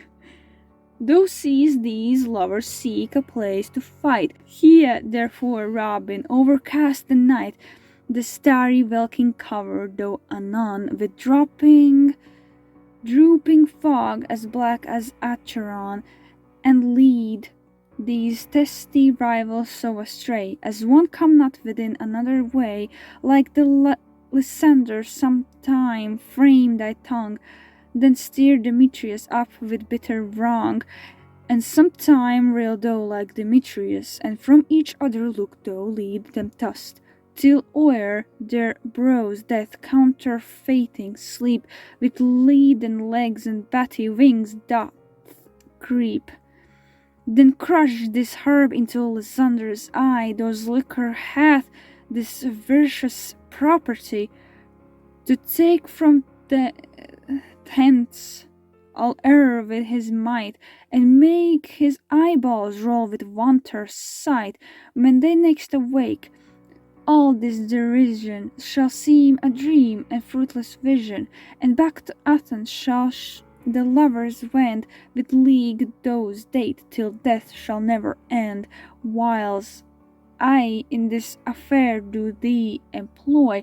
I'll do my queen and beg her Indian boy, and then I will her charmed eye release from monster view, and all things shall be peace. My fair lord, this must be done with haste, for night swift dragons cut the clouds full fast, and yonder shines Aurora's harbinger. At whose approach ghosts wandering here and there troop home to churchyards, damned spirits all that in crossways and floods have burial. Already to their wormy beds are gone, for fear lest they should look their shames upon. They wilfully themselves exile from light, and must for aye consort with black brown night.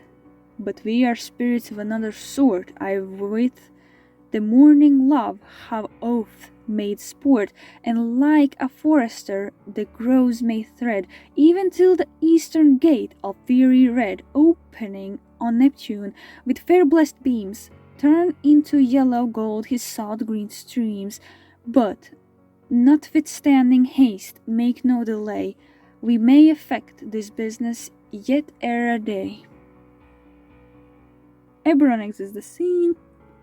Up and down, I will let them up and down. I am feared, I in field and town, goblin led them up and down. Here comes one. Lysander enters the scene.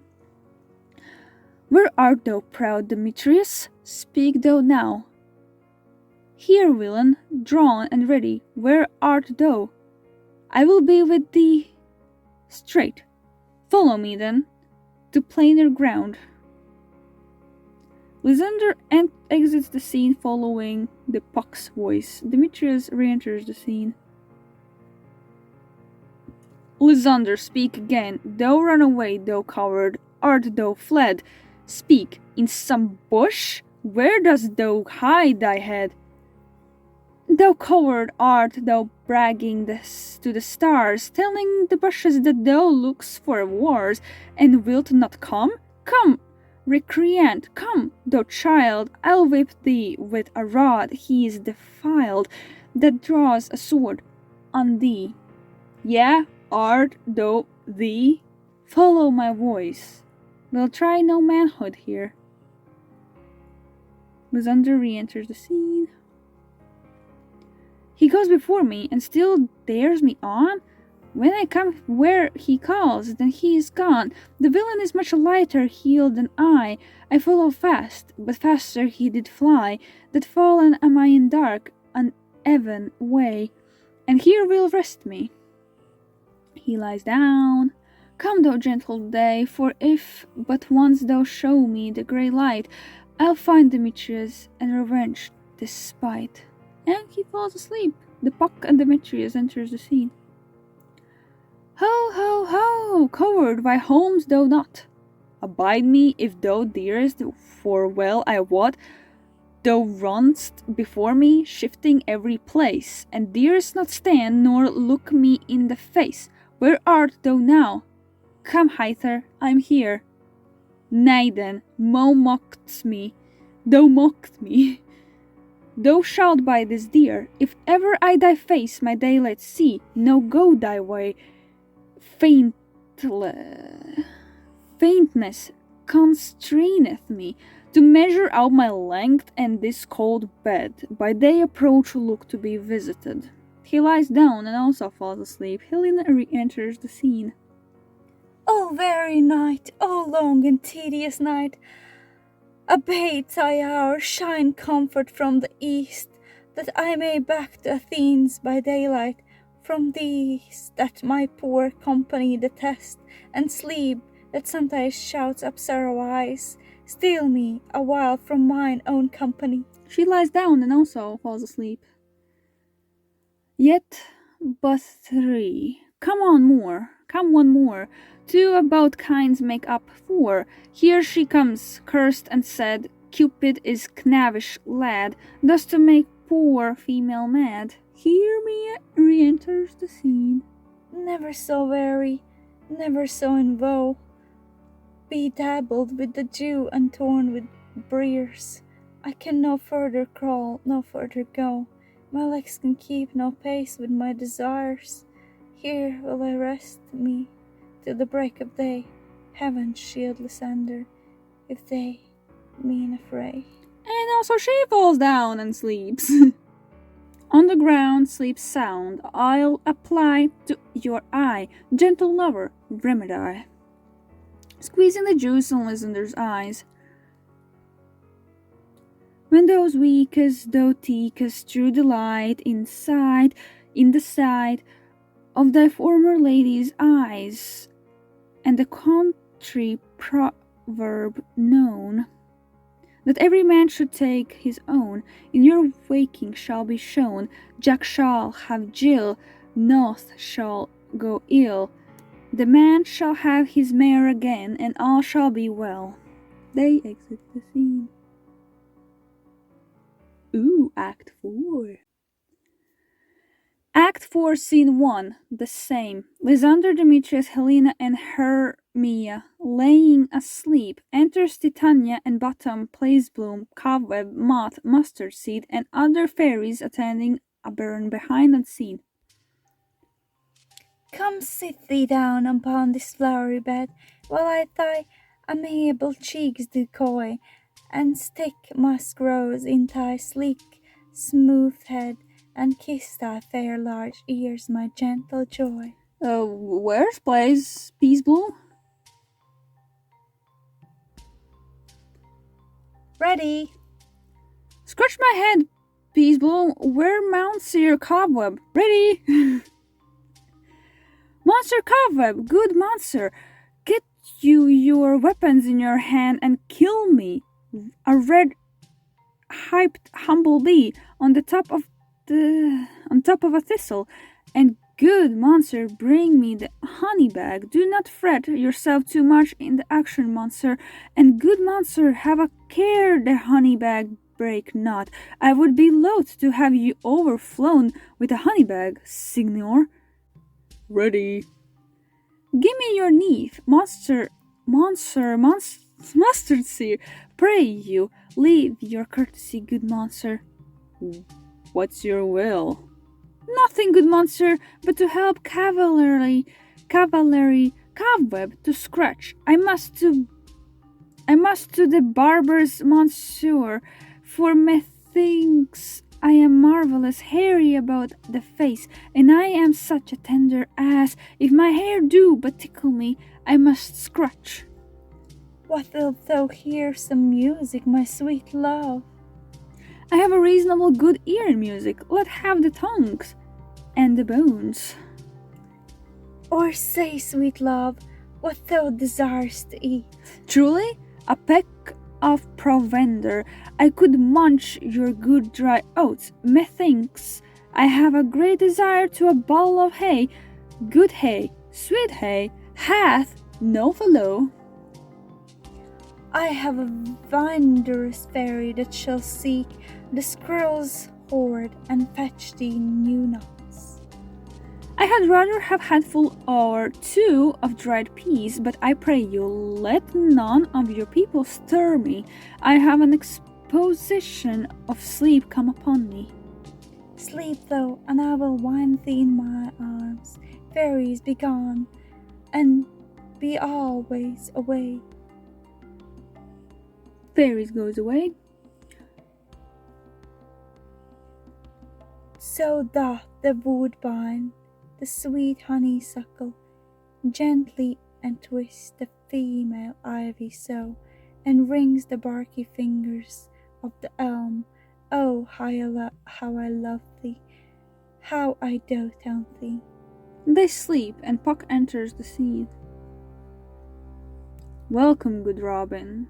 She's though this sweet sight, her dotage now I do begin to pity, for meeting her of late behind the wood, seeking sweet favours from this hateful fool, I did upbraid her and fall out with her, for she his hairy temples then had rounded with a coronet of fresh and fragrant flowers, and that some drew, which sometime on the buds was wont to swell like round and orient pearls, stood now within the pretty floweret's eyes like tears that did their own disgrace bewail. When I had at my pleasure taunted her, and she in mild terms begged my patience, I then did ask of her changeling child, which straight she gave me, and her fairies sent to bear him to my bower in fairyland. Now I have the boy, I will undo this hateful imperfection of her eyes, and, gentle Puck, take this transformed scalp from off the head of this Athenian swain, that he awakening when the other do, may all to Athens back again repair, and think no more of this night as accidents, but as the fierce vexation of a dream. But first I will release the fairy queen. Be as thou wast wont to be, see as thou wast wont to see. Dian's bud or Cupid's flower hath such force and blessed power. Now, my Titania, wake you, my sweet queen. Titania awakes. My Oberon, what visions have I seen? Methought I was enamoured of an ass. There lies your love. How can these things to pass? Oh, how mine eyes do loathe his visage now. Silence a while. Robin, take off his head. Titania must call, and strike more dead than common sleep of all these five the sense. Music, oh, music, such a charmed sleep. Now, when thou wakest, with shine on fool's eyes peep. Bottom is transformed. Sound, music. Come, my queen, take hands with me, and rock the ground whereon these sleepers be. Now thou and I ere new in amity, and will tomorrow midnight's solemnity dance in Duke Theseus' house triumphantly, and bless it to all fair prosperity, where shall the pairs of faithful lovers be wedded with Theseus all in jollity. Fairy king, attend and mark, I do hear the morning lark. Then, my queen, silent, sad, trip we after the night's shade. We the globe can compass soon, swifter than the wandering moon. Come, my lord, and in your flight tell me how it came this night that I sleeping here was found with these mortals on the ground. And they fly away. Horns winded within. Theus, Hippolyta, Egeus, and train enters the scene. It's a sunny day! Oh my god! Go on. Go, one of you, find out the forester, for now our observations is performed, and since we have the word of the day, my love shall hear the music of my hounds. Uncouple in the western valley, let them go. Dispatch, I say, and find the forester. Attendant, exit an attendant. We will, fair queen. up to the mountain's top, and mark the musical confusion of hounds and echo in conjunction. I was with Hercules and Candamos once, when in wood of Crete they bayed the bear. With the hounds of Sparta never did I hear such gallant chiding, for besides the groves, the skies, the fountains, every region near, seemed all one mature cry. I never heard so musical discord, such a sweet thunder. My hounds are bred out of the Spartan kind, so flued, so sanded, and their heads are hung with ears that sweep away the morning dew, crook-kneed and dew-lapped like Thessalian bulls, slow in pursuit, but matched in mouth like bells. Each under each, a cry more tunable was never holed to nor cheers with horn, in Crete, in Sparta, nor in Thessaly, judge when you hear, but soft. What nymphs are these? My lord, this is my daughter here asleep, and this Lysander, this Demetrius is, this Helena, old Nether's Helena, a wonder of their being here together. No doubt they rose up early to observe the rise of May, and hearing our intent, came here, in grace our solemnity. But speak, Egeus, is not this the day that Hermia should give answer of her choice? It is, my lord. Go, bid the huntsmen wake them with their horns. Horns and shout within, Lysander, Demetrius, Helena, and Hermia wake and stand up. Good morrow, friends. Saint Valentine in past begins these wood birds but to couple now? Pardon, my lord. I pray you all stand up. I know you two are rival enemies.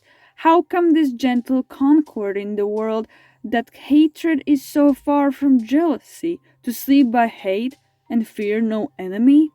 My lord, I shall reply amazingly, half sleep, half waking, but as yet I swear I cannot truly say how I came here, but as I think, for truly would I speak, and now do I bethink me, so it is, I came with Hermia hither. Our intent was to be gone from Athens, where we might without the peril of the Athenian law. Enough, enough, my lord, you have enough. I beg the law upon this head.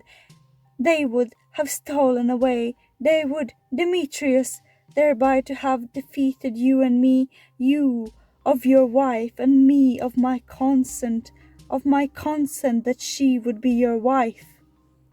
My lord, fair Helen told me of their stealth, of this their purpose hither to this wood, and I in fury hither followed them. Fair Helena, in fancy following me, but my good lord, I wot not by what power, but by some power it is, my love to Hermia melted as the snow seems to me now, as the remembrance of an idle god, which is my childhood I did dote upon, and all the faith, the virtue of my heart, the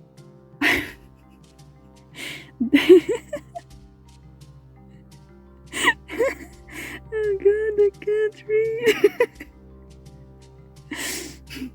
It's okay, this is old English, it's very weird.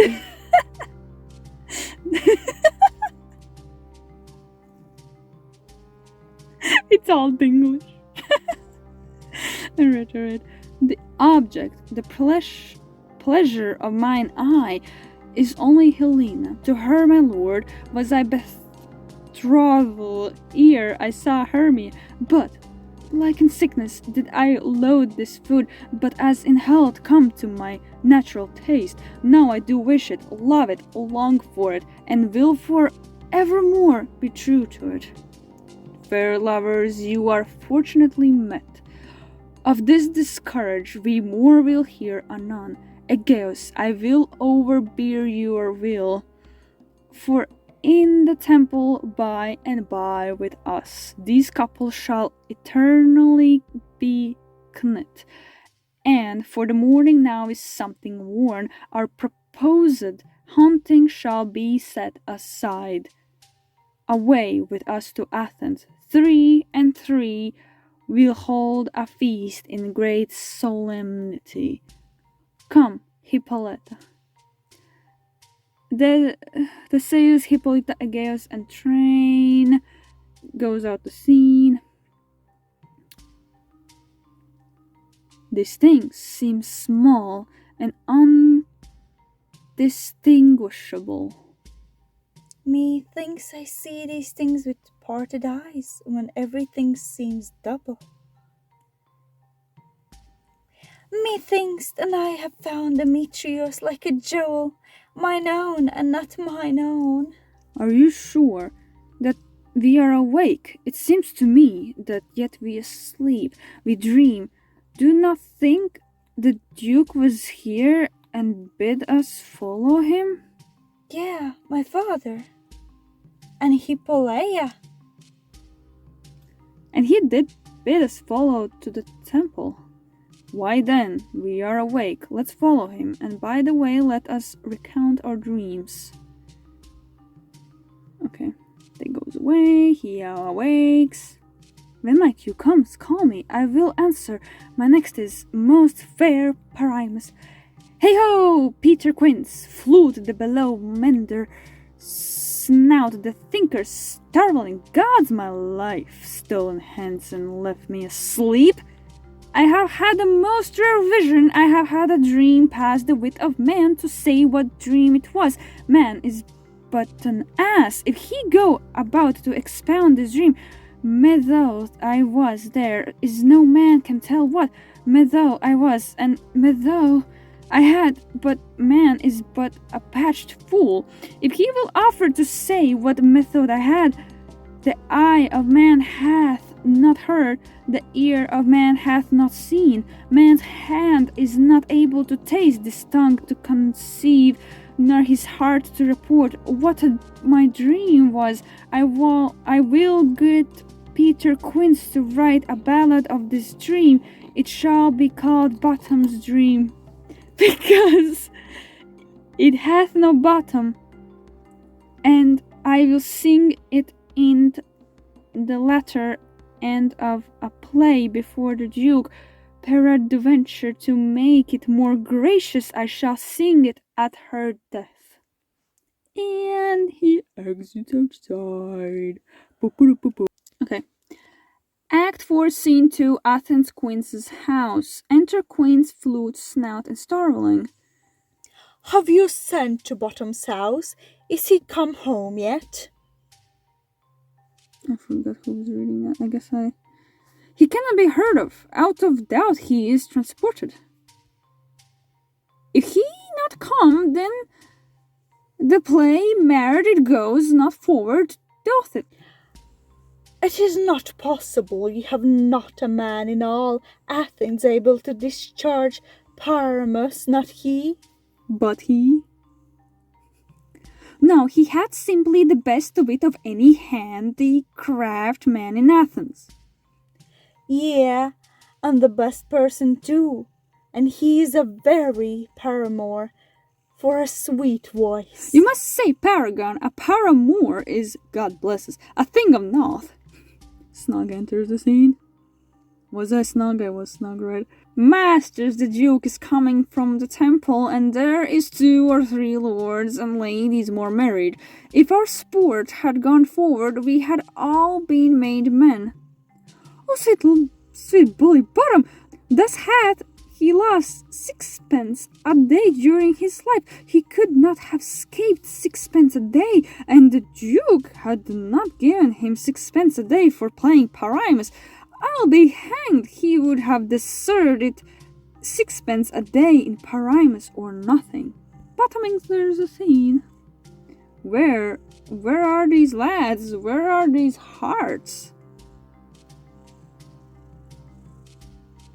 Bottom, oh, most courageous day, oh, most happy hour. Masters, I'm not discouraged wonders, but ask me not what. For if I tell you I'm no true Athenians, I will tell you everything right as it fell out. Let us hear, sweet bottom. That guy definitely made it so intentional. I'm telling you, it was intentional. Oh my god. Not a word for me, all that I will tell you is that the Duke hath dined. Get your apparel together, good strings to your beard, new ribbons to your pumps. Meet presently at the palace, every man look o'ers his part, for the short and the longest our play is preferred. In any case, let Thisbe have clean linen, and let not him that plays the lion pare his nails, for they shall hang out for the lion's claws. And most dear actors eat no onions, nor garlic, for we are to utter sweet breath. And I do not doubt but to hear them say it is a sweet comedy. No more words, away, go away. This is a very short scene. Okay. Act 5, Scene 1, the last scene we have here. The palace of Theseus. Enter Theseus, Hippolyta, Philostrate, lords and attendants. 'Tis strange, my Theus, that these lovers speak of. More strange than true, I never may believe. These antique fables, nor these fairy toys. Lovers and madmen have such seething brains, much shaping fantasies that apprehend more than cool reason over comprehends. The lunatic, the lover, and the poet are of imagination all compact. One sees more devils than vast hell can hold. That is, the madman, the lover, all as frantic, sees Helen's beauty in a brow of Egypt. The poet's eye is fine, freezing, rolling, doth glance from heaven to earth, from earth to heaven, as imagination bodies aforth the forms of things unknown, the poet's pen turns them to shapes and gives to airy nothing a local habitation and a name. Such tricks hath strong imagination, that if it would but apprehend some joy, it comprehends some brighter of that joy, or in the night imagining some fear. How easy is bush support, supposed a bear. But all the story of the night told over, and all their minds transfigured together, more witness than a fancy imaged, and grows to something of greater constancy, but how soever stranger and admirable. Here comes the lovers, full of joy and mirth. Enter Lysander, Demetrius, Hermia, and Helena. Joy, gentle friends, joy and fresh days of love accompany your hearts. More than to us, wait, in your royal walks, your board, your bed? Come now, what masques, what dances shall we have to wear away this long age of 3 hours between our after supper and bedtime? There is our usual manager of meth. What revels are in hand? There are no play to ease the anguish of torturing hour. Call Philostrate. Here, mighty Theseus. Say, what abridgment have you for this evening? What miscue, what music shall we bejewel the lazy time, if not with some delight? There is a brief, how many sports are ripe? Make choice of which your highness will see first. Giving papers. Are you giving papers? You better be giving papers. Yes. Okay, Theseus reads. The battle with the centaurs, to be sung by an Athenian knowlage to the harp. Well, none of that. That have I told my love in glory of my kinsman Hercules. Then he reads again. The riot of the tipsy bacchanals tearing the Tarsian singer in their rage. That is an old device, and it was played when I from Thebes came last a conqueror. Then he reads again. The three muses mourning for the death, or learning laid deceased in beggary. That is some satire, keen, critical, not sorting with a nuptial ceremony. Then he reads again. A tedious brief scene of young Pyramus and his love Thisbe, very tragical myth. Merry and tragical, tedious and brief, that is hot ice, a wondrous strange snow. How shall we find the conqueror of this discord? A play there is, my lord, some 10 words long, which is as brief as I have known a play, but by 10 words, my lord, it is too long, which makes it tedious, for in all the play there is not one word apt, one player fitted, and tragical, my noble lord, it is, for Pyramus Terrain doth kill himself, which, when I saw rehearsed, I must confess, made mine eyes water, but more merry tears the passion of loud laughter never shed. What are they that do play it? Hard-headed men that work at Athens here, which never laboured in their minds till now, and now have toiled their unbeathed memories with this same play against your nuptial. And we will hear it.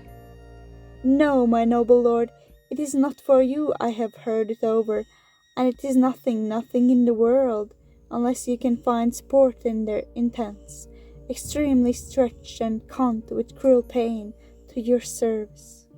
I will hear the play, for never anything can be amiss, when sampleness and duty tender it. Go bring them in, and take your places, ladies. Philostrate exits the scene. I love not to see wretchedness o'ercharged on duty in the server's Pershing. Why, gentle sweet, you shall see no such thing. He says they can do nothing in this kind. The kinder we to give them thanks for nothing, or sport shall be to take what they mistake, and what poor duty cannot do, noble respect takes it in might, not merit. Where I have come, great clerks have proposed to greet me with premeditated welcomes.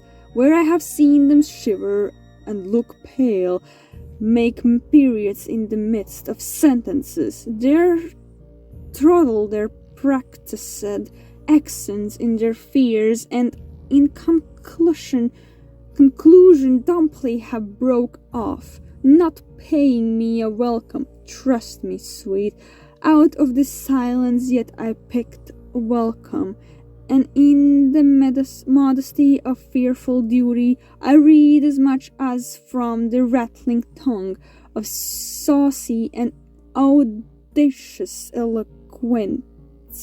Love, therefore, and tongue-tied simplicity in last speak most to my capacity. Philostrate re-enters the scene. So please your grace, the prologue is addressed. Let him approach, flourish of trumpets. Quince for the prologue enters the scene.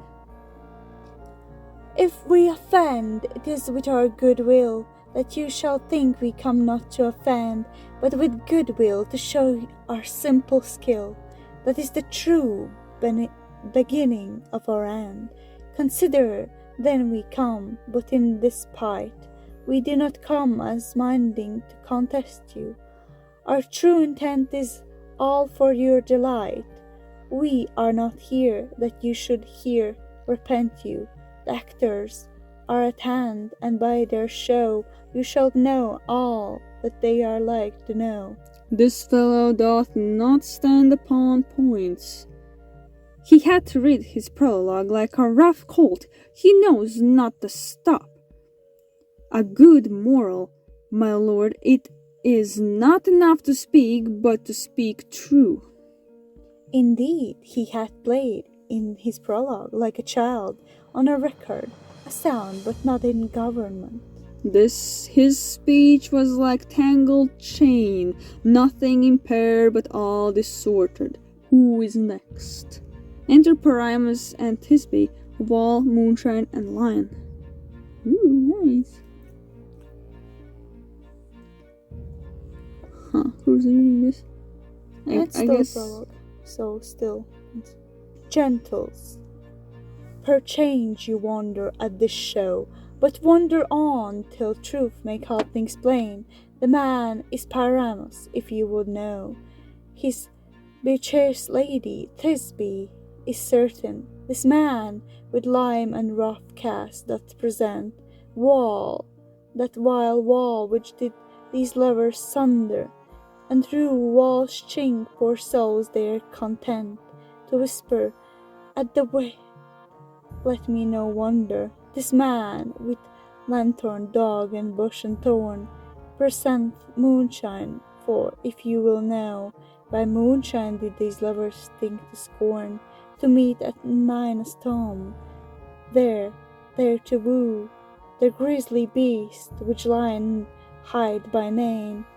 The trusty Thisbe, coming first by night, did scare away, or rather did affright, and as she fled her mantle she did fall, which lion while with bloody mouth did stain. Anon comes Priamus, sweet youth and tall, and finds his trusty Thisbe's mantle slain, whereat with bloody blameful blade, he bravely breached his boiling bloody breast, and Thisbe, tarrying in mulberry shade, his dagger drew and died for all the rest. Let lion, moonshine, wall, and lovers twain at large discourage, while here they do remain. Exeunt prologue, Thisbe, Lion, and Moonshine. I wonder if the lion be to speak. No wonder, my lord, one lion may, when many asses do. The wall is talking. In this same that's a snout. In this same interlude, it doth befall that I, one snout by name, present a wall, and such a wall as I would have you think that had in it a canine hole or chink, through which the lovers Priamus and Thisbe did whisper often very secretly. This loam, this rough cast, and this stone doth show that I am that same wall. The truth is so, and this the tyranny is right and sinister, through which the fearful lovers are to whisper. Would you desire lime and hair to speak better? It is the wittest person that ever I heard discourse, my lord. Priamus enters the scene. Priamus draws near the wall. Silence. O grim look night, O night with hue so black, O night which ever art when day is not, O night, alack, alack, alack! I fear my Thisbe promise I's forgot, and thou, O wall, O sweet, O lovely wall, that stands between her father's ground and mine, the wall, O sweet and lovely wall, show me the tiny chink to blink through with mine eyne. Wall holds up his fingers. Thanks, courageous wall. Jove shield thee well for this, but what see I? No Thisbe do I see. O wicked wall through womb, I see no bliss. Cursed be thy stones for thus deceiving me. The wall, methinks, being sensible, should curse again. No, in truth, sir, he should not. Deceiving me is Thisbe Q. She is to enter now. I'm to spy her through the wall. You shall see. It will fall. Pat, as I told you, yonder she comes.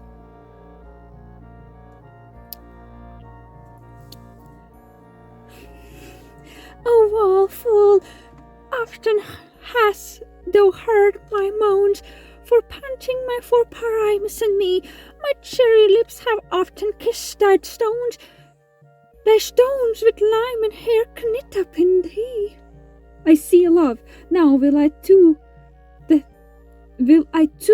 chink to spy, and I can hear my Thisbe face. Thisbe, my love thou art, my love I think. Think what you wilt, I am the lover's grace, and like Limander, am I trusty still? I like Helen, till the fates me kill. Netrophallus to Proscrus was so true. Netrophallus to Proscrus, I told you. Why? Where did your voice go? It's just getting higher and higher. Go to the moon. If you remember, they're talking about the guy has to do the highest voice ever. I don't know why it went that way, but okay. Oh, kiss me through the hole of this vile wall. I kiss the wall hole, not your lips at all. Wilt thou at Ninny's Tom meet me straightway? Tide life, tide death, I come with.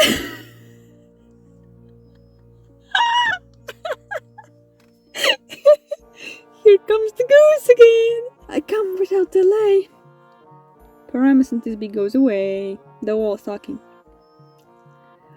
Thus have I, wall, my part discharged so, and being done, thus wall away doth go. Wall exits the scene. Now is the mural down between the two neighbours. No remedy, my lord, when walls are so wilful to hear without warning. This is the silliest stuff that ever I heard. The best in the kind are but shadows, and the worst are no worse of if imagination amend them. It must be your imagination then, and not theirs. If we imagine no worse of them than they of themselves, they may pass of excellent men. Here comes two noble beasts in, a man and a lion. The lion and moonshine enters the scene.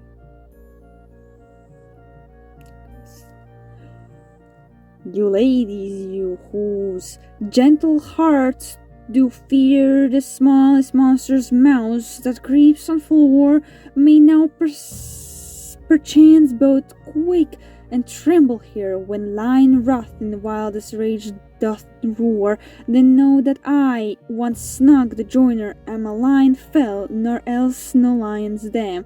For if I should as lion come in strifle into this place, 'twere pity on my life. A very gentle beast of a good conscience. The very beast, my lord, that ear I saw. This lion is a very fox for his valor, true, and a goose for his discretion. Not so, my lord, for his valor cannot carry his discretion, and the fox carries the goose. This discretion, I am sure, cannot carry his valor, for the goose carries not the fox. It is well, leave it to his discretion, and let us listen to the moon. This lantern dawns. This lantern dawns. This lantern dawns. Doth. This lantern doth the horns poon present. He should have worn the horns on his head. He is not crescent, and his horns are invisible within the circumstance. This land hold off. The horned moon present. Myself the man, I am the moon, do seem to be. This is the greatest error of all the rest. The man should to be put into the lanthorn. How is it else the man I the moon? He dares not come there for the candle, for you see it is already in snuff. I am aweary of this moon. Would he change? It appears by his small light of discretion that he is in the vein, but yet, in courtesy, in all reason, they must stay this time. Proceed, moon. All that I have to say is to tell you that the lanthorn is the moon, I, the man in the moon, this thorn bush, my thorn bush, and this dog, my dog. Why all these should be in the lanthorn, for all these are in the moon. But silence, here comes Thisbe. Thisbe enters the scene. This is old Ninny's tomb, but where is my love? Roar! Arr! The lion roars, right? Thisbe runs away. I'm running away. What is that? What happened there? She lost her mantle. Well roared, lion. Well run, Thisbe. Well shown, moon. Truly, the moon shines with a good grace. The lion shakes Thisbe's mantle and exits. Shake it. Look at that bitten. Well moused, lion. And so the lion vanished. And then came Paramus. Paramus enters the scene. Sweet moon, I thank thee for the sunny beams. I thank thee, moon, for shining now so bright, for by the gracious golden glittering gleams I trust to take of truest Thisbe's sight. But stay, O spite, but mark, poor knight, what dreadful dole is here. Eyes, do you see? How can it be? O dainty duck, O dear, thy mantle good, what, stained with blood? Approach, ye furies fell. O fates, come, cut thread and thrum, quail, crush, conclude and quell. This passion and the death of dear friend would go near to make a man look sad. Beshrew my heart, but I pity the man. O wherefore nature didst thou lion's frame, since lion well hath here the flower, my dear, which is which was the fairest dame, that lived, not loved, that liked, that looked with cheer. Come, tears, confound, outsoared and wound the pap of Paramus, I that left pap, where heart doth cup. He stabs himself. Thus die I, thus. Now I'm dead. Now I'm fled. My soul is in the sky. Don't lose thy light, moon take thy love flight. Moonshine exits the scene. Now die,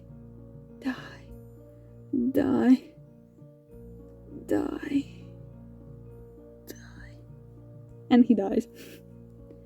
No die but an ace for him, for he is but one. Less than an ace, man, for he is dead. He is nothing. With the help of a surgeon, he might yet recover and prove an ass. How chance, moonshine, is gone before Thisbe comes back and finds her lover? She will find him by starlight. Here she comes, and her passion ends the play. She re-enters the flute, and that's Methinks she should not use a long one for such a Paramus. I hope she will be brief. A mote will turn the balance, which Primus which Thisbe is the better. He for a man, God warrant us, she for a woman, God bless us. She had speed him already with those sweet eyes, and thus she means vittles. Oh my god, what kind of voice I gave him? Hi. Asleep, my love, what did my dove? O Primus, arise, speak, speak, quite dumb, dead, a tomb must cover thy sweet eyes. These my lips, this cherry nose, these yellow cowslip cheeks are gone, lovers make moan, his eyes were green as leeks. O sister thee, come to me, with lands as pale as milk, lay them in gore, since you have sure. With shears his thread of silk, tongue not a word. Come, trusty sword, come blade, my breast imbrued. And she stabs herself. She did look at that tiny sword there. And farewell, friend, dost this be end? Adieu, adieu, adieu. And she dies. Boom. Moonshine and Lion are left to bury the dead. Aye, and Walt too.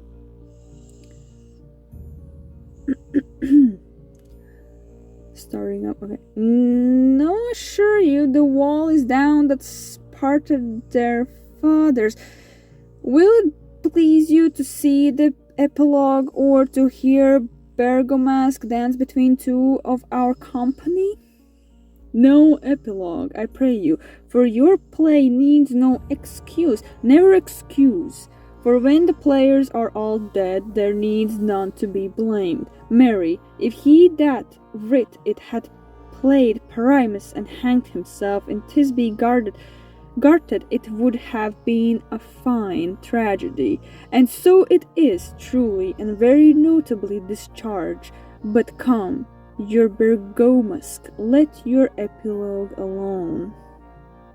Ada! The iron tongue of midnight hath told 12 lovers to bed. 'Tis almost fairy time. A fear we shall outsleep the coming morn, as much as we this night have overwatched. This palpable gross play hath well beguiled the heavy gate of night. Sweet friends, to bed. A fourth night hold we the solemnity. In nighty revels a new joyalty. Pluck enters the scene. Now the hungry lion roars, and the wolf behowls the moon, whilst the heavy plugman snores, all with varied task for dawn. Now the wasted brands to glow, whilst the screeched owl screeching loud puts the wrench that lies in woe in remembrance of shroud. Now it is the time of night, that the graves are gaping wide, everyone lets forth his sprite in the churchway path to glide, and we fairies that do run by the triple arcade's theme, for the presence of the sun falling darkness like a dream.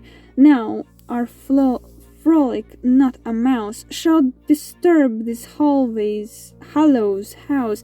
I'm sent with broom before to sweep the dust behind the door. Oberon and Titiana enters the scene with their train.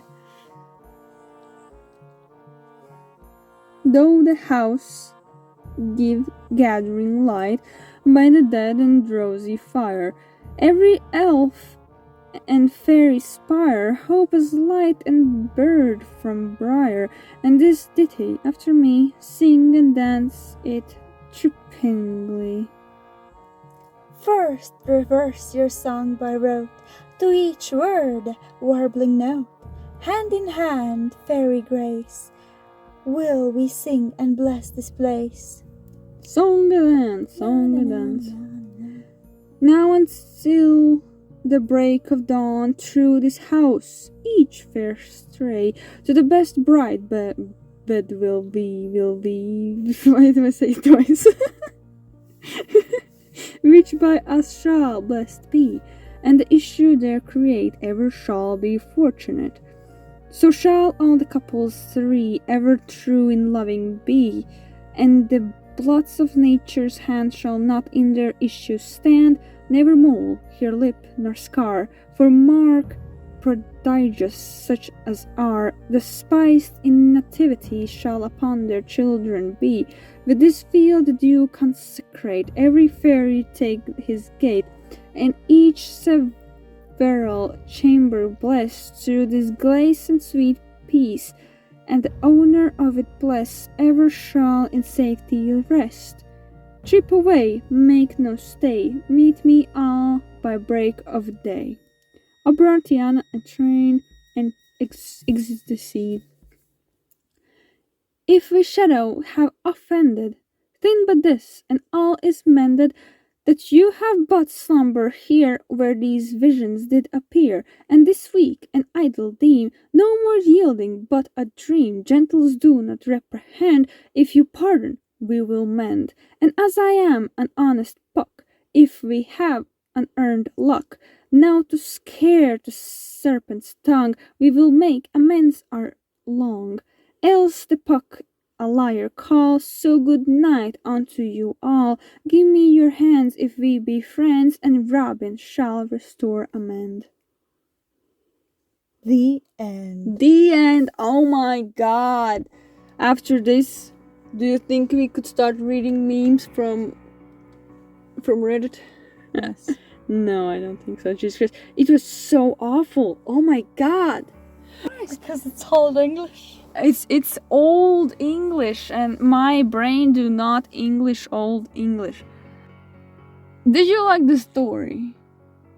The story is interesting. The story is a little bit messed up. I don't even understand what the hell happened there.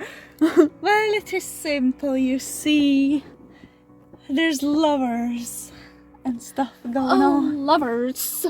Oh, lovers. Oh, lovers.